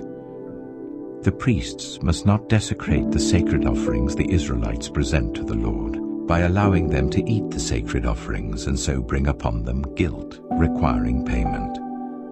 I am the Lord who makes them holy. The Lord said to Moses, "Speak to Aaron and his sons and to all the Israelites and say to them, if any of you, whether an Israelite or a foreigner residing in Israel, presents a gift for a burnt offering to the Lord, either to fulfill a vow or as a free will offering, you must present a male without defect from the cattle, sheep, or goats, in order that it may be accepted on your behalf. Do not bring anything with a defect, because it will not be accepted on your behalf. When anyone brings from the herd or flock a fellowship offering to the Lord, to fulfill a special vow or as a free will offering, it must be without defect or blemish to be acceptable. Do not offer to the Lord the blind, the injured, or the maimed, or anything with warts or festering or running sores. Do not place any of these on the altar as a food offering presented to the Lord. You may, however, present as a free will offering an ox or a sheep that is deformed or stunted, but it will not be accepted in fulfillment of a vow. You must not offer to the Lord an animal whose testicles are bruised, crushed, torn, or cut. You must not do this in your own land, and you must not accept such animals from the hand of a foreigner and offer them as the food of your God. They will not be accepted on your behalf, because they are deformed and have defects. The Lord said to Moses, "When a calf, a lamb, or a goat is born, it is to remain with its mother for 7 days. From the 8th day on, it will be acceptable as a food offering presented to the Lord. Do not slaughter a cow or a sheep and its young on the same day." When you sacrifice a thank offering to the Lord, sacrifice it in such a way that it will be accepted on your behalf. It must be eaten that same day. Leave none of it till morning. I am the Lord. Keep my commands and follow them. I am the Lord. Do not profane my holy name, for I must be acknowledged as holy by the Israelites. I am the Lord who made you holy, and who brought you out of Egypt to be your God. I am the Lord. Leviticus chapter 23. The Lord said to Moses, "Speak to the Israelites and say to them, These are my appointed festivals, the appointed festivals of the Lord, which you are to proclaim as sacred assemblies.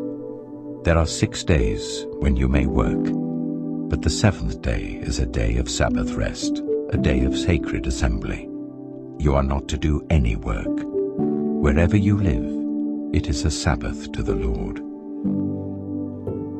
These are the Lord's appointed festivals, the sacred assemblies you are to proclaim at their appointed times. The Lord's Passover begins at twilight on the 14th day of the first month. On the 15th day of that month, the Lord's festival of unleavened bread begins. For 7 days you must eat bread made without yeast. On the first day hold a sacred assembly, and do not do any of your ordinary work. For 7 days present a food offering to the Lord, and on the 7th day hold a sacred assembly, and do not do any of your ordinary work." The Lord said to Moses, "Speak to the Israelites and say to them, When you enter the land I am going to give you and you reap its harvest, bring to the priest a sheaf of the first grain you harvest. He is to wave the sheaf before the Lord, so it will be accepted on your behalf. The priest is to wave it on the day after the Sabbath. On the day you wave the sheaf, you must sacrifice as a burnt offering to the Lord a lamb a year old without defect, together with its grain offering of 1/5 of an ephah of the finest flour mixed with olive oil. A food offering presented to the Lord, a pleasing aroma, and its drink offering of 1/4 of a hin of wine. You must not eat any bread, or roasted or new grain, until the very day you bring this offering to your God. This is to be a lasting ordinance for the generations to come, wherever you live. From the day after the Sabbath, the day you brought the sheaf of the wave offering, count 7 full weeks. Count 50 days up to the day after the 7th Sabbath, and then present an offering of new grain to the Lord. From wherever you live, bring 2 loaves made of 1/5 of an ephah of the finest flour, baked with yeast, as a wave offering of firstfruits to the Lord. Present with this bread 7 male lambs, each a year old and without defect, 1 young bull and 2 rams. They will be a burnt offering to the Lord, together with their grain offerings and drink offerings, a food offering, an aroma pleasing to the Lord. Then sacrifice 1 male goat for a sin offering and 2 lambs, each a year old, for a fellowship offering. The priest is to wave the 2 lambs before the Lord as a wave offering, together with the bread of the firstfruits. They are a sacred offering to the Lord for the priest. On that same day, you are to proclaim a sacred assembly and not do any ordinary work. This is to be a lasting ordinance for the generations to come, wherever you live. When you reap the harvest of your land, do not reap to the very edges of your field, or gather the gleanings of your harvest. Leave them for the poor and for the foreigner residing among you. I am the Lord your God. The Lord said to Moses, "Say to the Israelites, on the first day of the 7th month, you are to have a day of Sabbath rest, a sacred assembly commemorated with trumpet blasts. Do not do any of your ordinary work, but present a food offering to the Lord." The Lord said to Moses, "The 10th day of this 7th month is the Day of Atonement. Hold a sacred assembly and deny yourselves, and present a food offering to the Lord. Do not do any work on that day, because it is the Day of Atonement, when atonement is made for you before the Lord your God.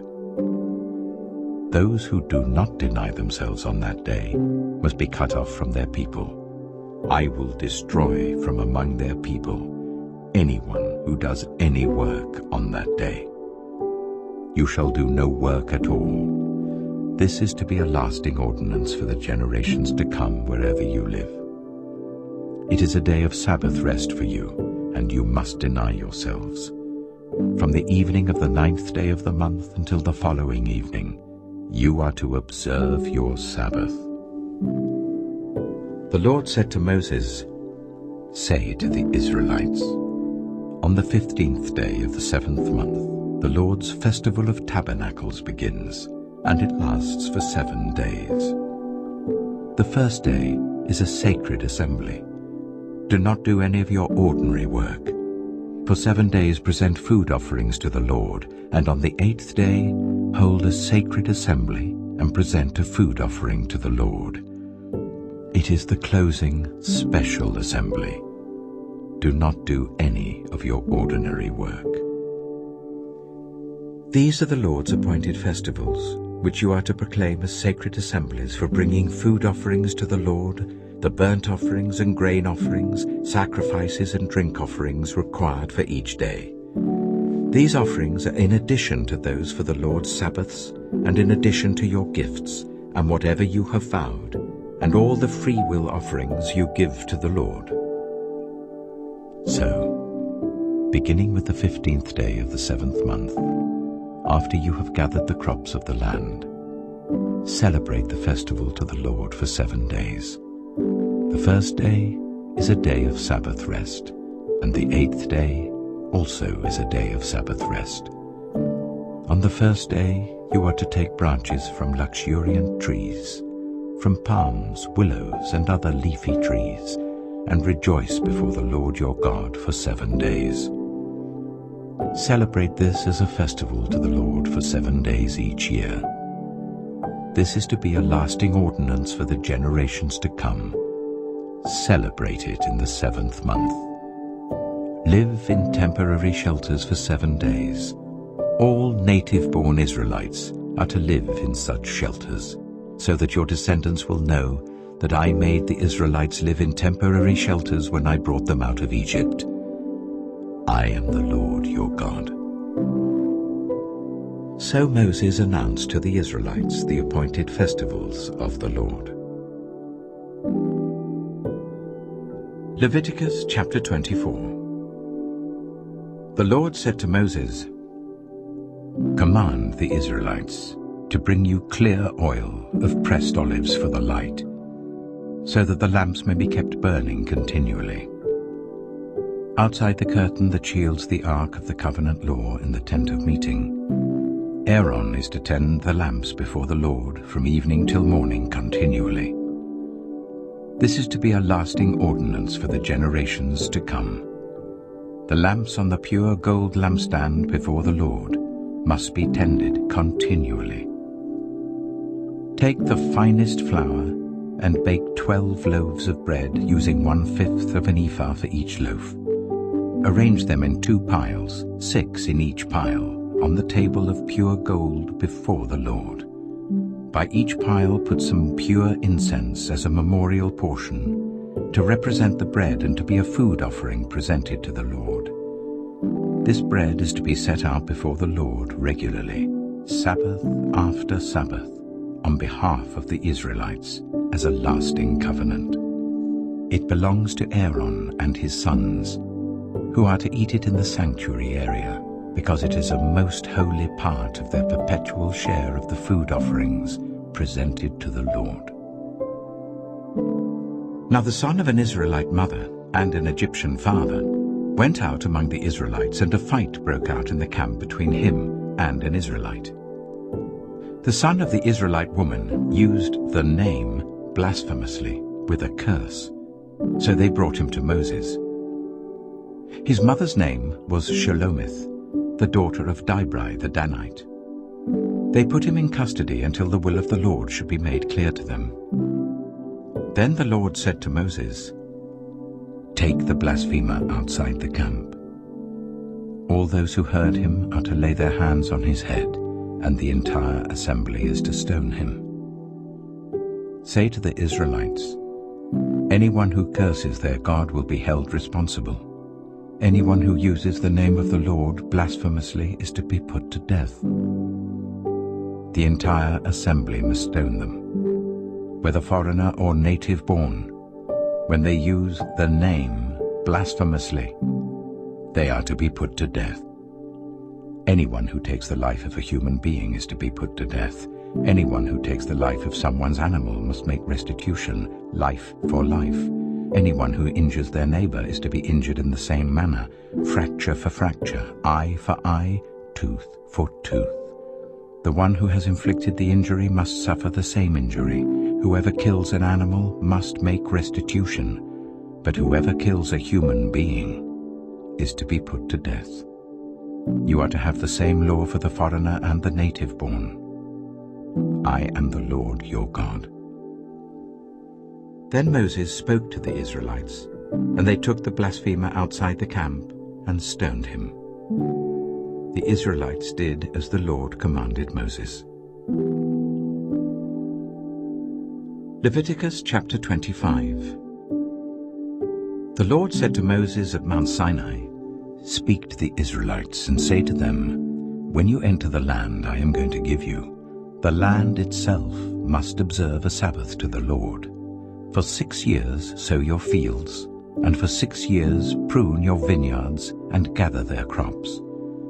But in the 7th year, the land is to have a year of Sabbath rest, a Sabbath to the Lord. Do not sow your fields or prune your vineyards. Do not reap what grows of itself, or harvest the grapes of your untended vines. The land is to have a year of rest. Whatever the land yields during the Sabbath year will be food for you, for yourself, your male and female servants, and the hired worker and the temporary resident who live among you, as well as for your livestock and the wild animals in your land. Whatever the land produces may be eaten. Count 7 Sabbath years, 7 times 7 years, so that the 7 Sabbath years amount to a period of 49 years. Then sound the trumpet everywhere on the 10th day of the 7th month. On the Day of Atonement sound the trumpet throughout your land. Consecrate the 50th year and proclaim liberty throughout the land to all its inhabitants. It shall be a jubilee for you. Each of you is to return to your family property and to your own clan. The 50th year shall be a jubilee for you. Do not sow and do not reap what grows of itself, or harvest the untended vines. For it is a jubilee, and is to be holy for you. Eat only what is taken directly from the fields. In this year of jubilee, everyone is to return to their own property. If you sell land to any of your own people or buy land from them, do not take advantage of each other. You are to buy from your own people on the basis of the number of years since the Jubilee, and they are to sell to you on the basis of the number of years left for harvesting crops.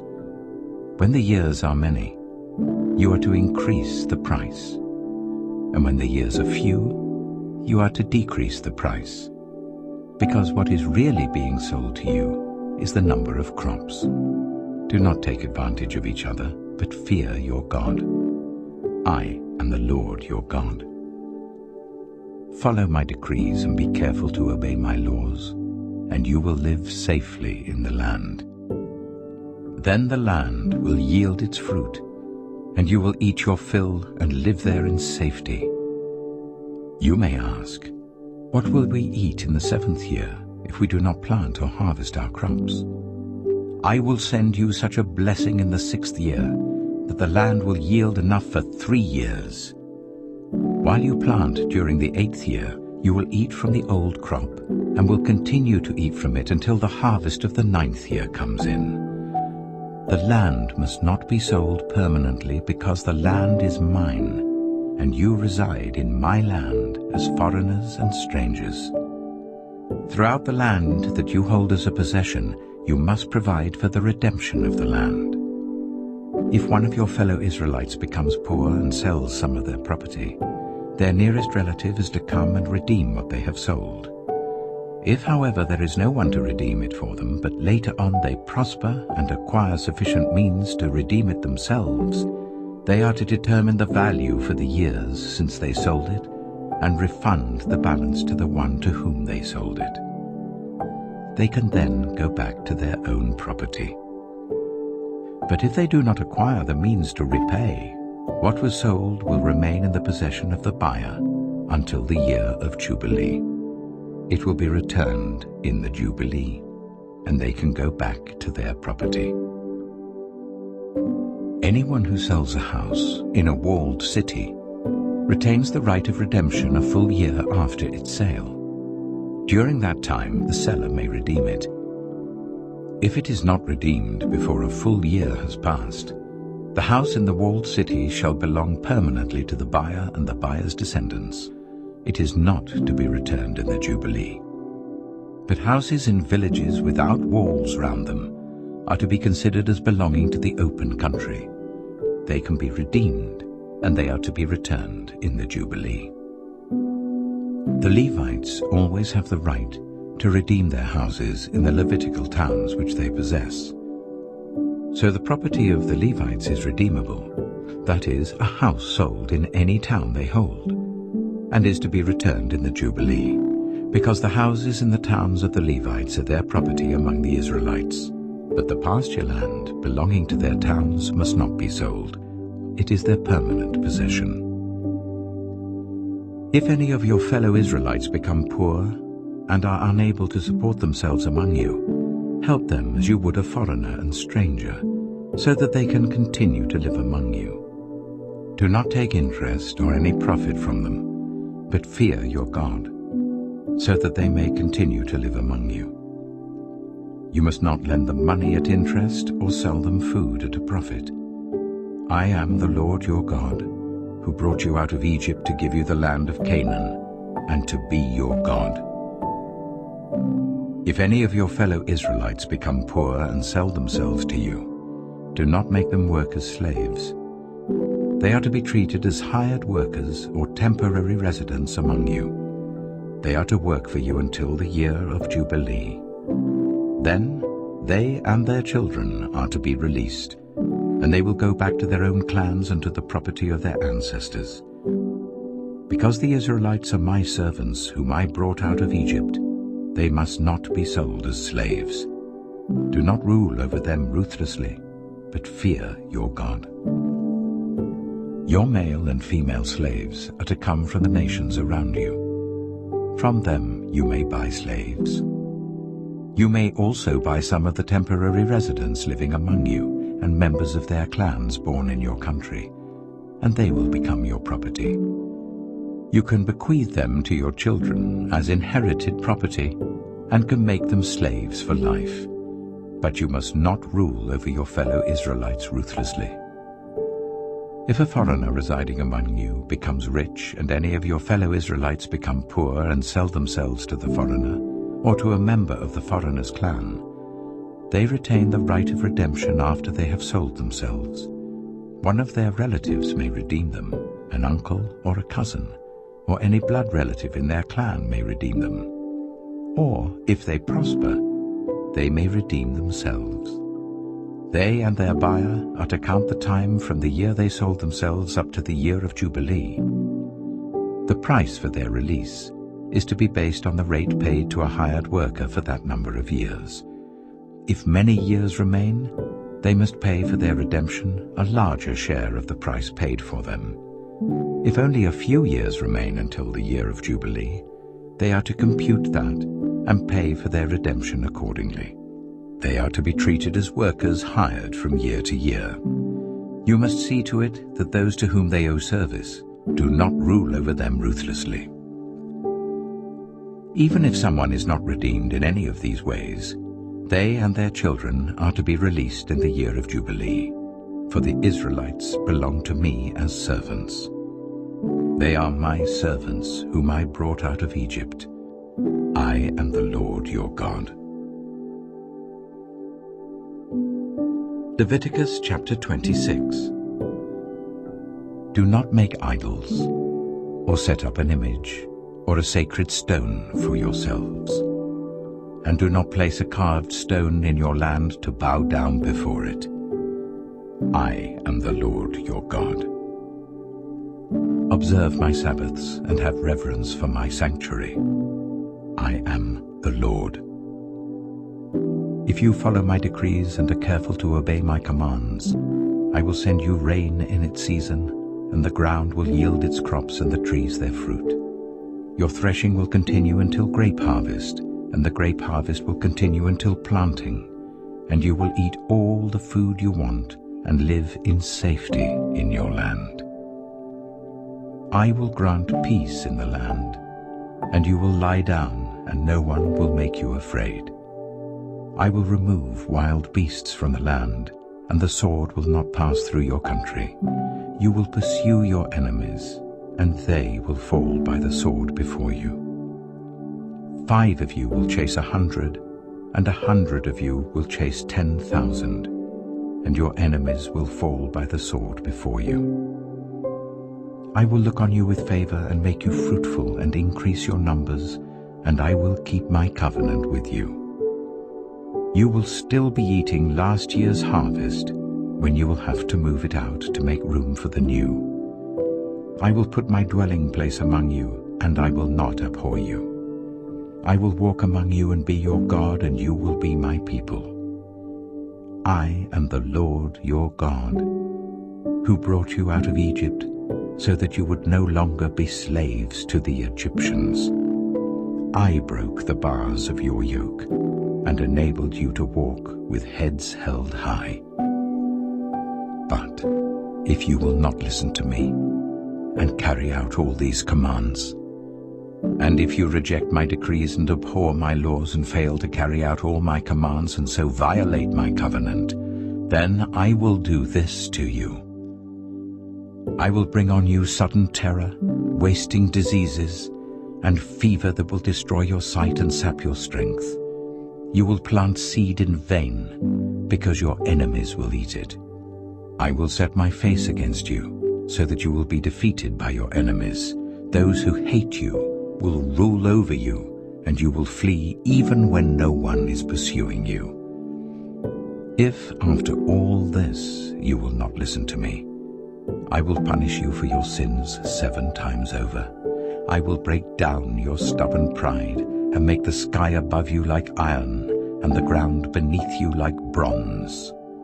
Your strength will be spent in vain, because your soil will not yield its crops, nor will the trees of your land yield their fruit. If you remain hostile towards me and refuse to listen to me, I will multiply your afflictions 7 times over as your sins deserve. I will send wild animals against you, and they will rob you of your children, destroy your cattle, and make you so few in number that your roads will be deserted. If, in spite of these things, you do not accept my correction but continue to be hostile towards me, I myself will be hostile towards you, and will afflict you for your sins 7 times over. And I will bring the sword on you to avenge the breaking of the covenant. When you withdraw into your cities, I will send a plague among you, and you will be given into enemy hands. When I cut off your supply of bread, 10 women will be able to bake your bread in one oven, and they will dole out the bread by weight. You will eat, but you will not be satisfied. If, in spite of this, you still do not listen to me but continue to be hostile towards me, then in my anger I will be hostile towards you, and I myself will punish you for your sins 7 times over. You will eat the flesh of your sons and the flesh of your daughters. I will destroy your high places, cut down your incense altars, and pile your dead bodies on the lifeless forms of your idols. And I will abhor you. I will turn your cities into ruins and lay waste your sanctuaries, and I will take no delight in the pleasing aroma of your offerings. I myself will lay waste the land, so that your enemies who live there will be appalled. I will scatter you among the nations and will draw out my sword and pursue you. Your land will be laid waste and your cities will lie in ruins. Then the land will enjoy its Sabbath years all the time that it lies desolate, and you are in the country of your enemies. Then the land will rest and enjoy its Sabbaths. All the time that it lies desolate, the land will have the rest it did not have during the Sabbaths you lived in it. As for those of you who are left, I will make their hearts so fearful in the lands of their enemies that the sound of a wind-blown leaf will put them to flight. They will run as though fleeing from the sword, and they will fall, even though no one is pursuing them. They will stumble over one another as though fleeing from the sword, even though no one is pursuing them. So you will not be able to stand before your enemies. You will perish among the nations. The land of your enemies will devour you. Those of you who are left will waste away in the lands of their enemies because of their sins.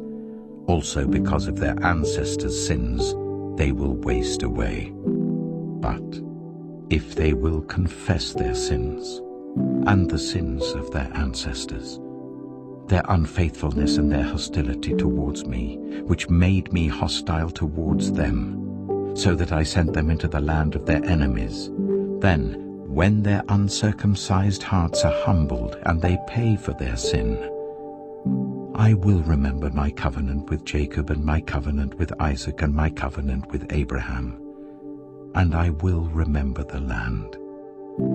For the land will be deserted by them, and will enjoy its Sabbaths while it lies desolate without them. They will pay for their sins because they rejected my laws and abhorred my decrees. Yet, in spite of this, when they are in the land of their enemies, I will not reject them or abhor them, so as to destroy them completely, breaking my covenant with them. I am the Lord their God. But for their sake I will remember the covenant with their ancestors, whom I brought out of Egypt in the sight of the nations to be their God. I am the Lord. These are the decrees, the laws, and the regulations that the Lord established at Mount Sinai between himself and the Israelites through Moses. Leviticus chapter 27. The Lord said to Moses, "Speak to the Israelites and say to them, if anyone makes a special vow to dedicate a person to the Lord by giving the equivalent value, set the value of a male between the ages of 20 and 60 at 50 shekels of silver according to the sanctuary shekel. For a female, set her value at 30 shekels.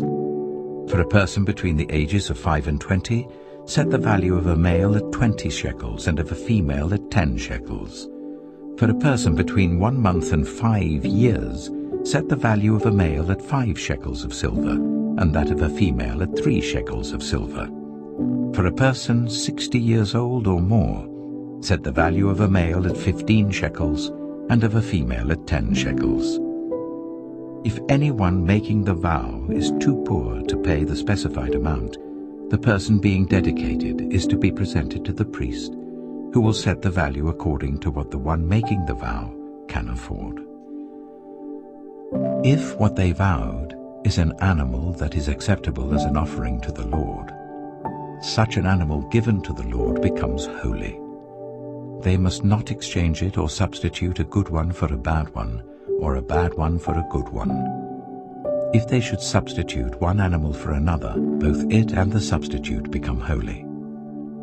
If what they vowed is a ceremonially unclean animal, one that is not acceptable as an offering to the Lord, the animal must be presented to the priest, who will judge its quality as good or bad. Whatever value the priest then sets, that is what it will be. If the owner wishes to redeem the animal, a fifth must be added to its value. If anyone dedicates their house as something holy to the Lord, the priest will judge its quality as good or bad. Whatever value the priest then sets, so it will remain. If the one who dedicates their house wishes to redeem it, they must add a fifth to its value, and the house will again become theirs. If anyone dedicates to the Lord part of their family land, its value is to be set according to the amount of seed required for it, 50 shekels of silver to a homer of barley seed. If they dedicate a field during the year of Jubilee, the value that has been set remains. But if they dedicate a field after the Jubilee, the priest will determine the value according to the number of years that remain until the next year of Jubilee, and its set value will be reduced.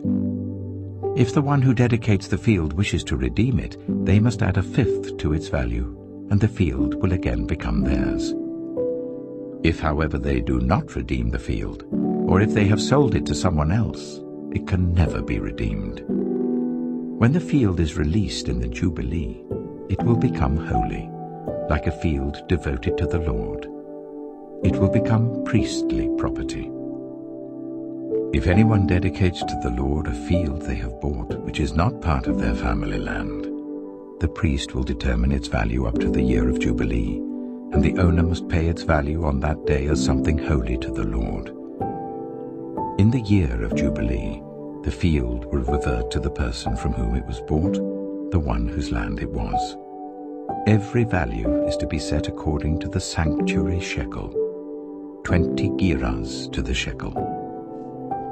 No one, however, may dedicate the firstborn of an animal, since the firstborn already belongs to the Lord. Whether an ox or a sheep, it is the Lord's. If it is one of the unclean animals, it may be bought back at its set value, adding a fifth of the value to it. If it is not redeemed, it is to be sold at its set value. But nothing that a person owns and devotes to the Lord, whether a human being or an animal or family land, may be sold or redeemed. Everything so devoted is most holy to the Lord. No one devoted to destruction may be ransomed. They are to be put to death. A tithe of everything from the land, whether grain from the soil or fruit from the trees, belongs to the Lord. It is holy to the Lord. Whoever would redeem any of their tithe must add a fifth of the value to it. Every tithe of the herd and flock, every 10th animal that passes under the shepherd's rod, will be holy to the Lord. No one may pick out the good from the bad or make any substitution. If anyone does make a substitution, both the animal and its substitute become holy and cannot be redeemed. These are the commands the Lord gave Moses at Mount Sinai for the Israelites.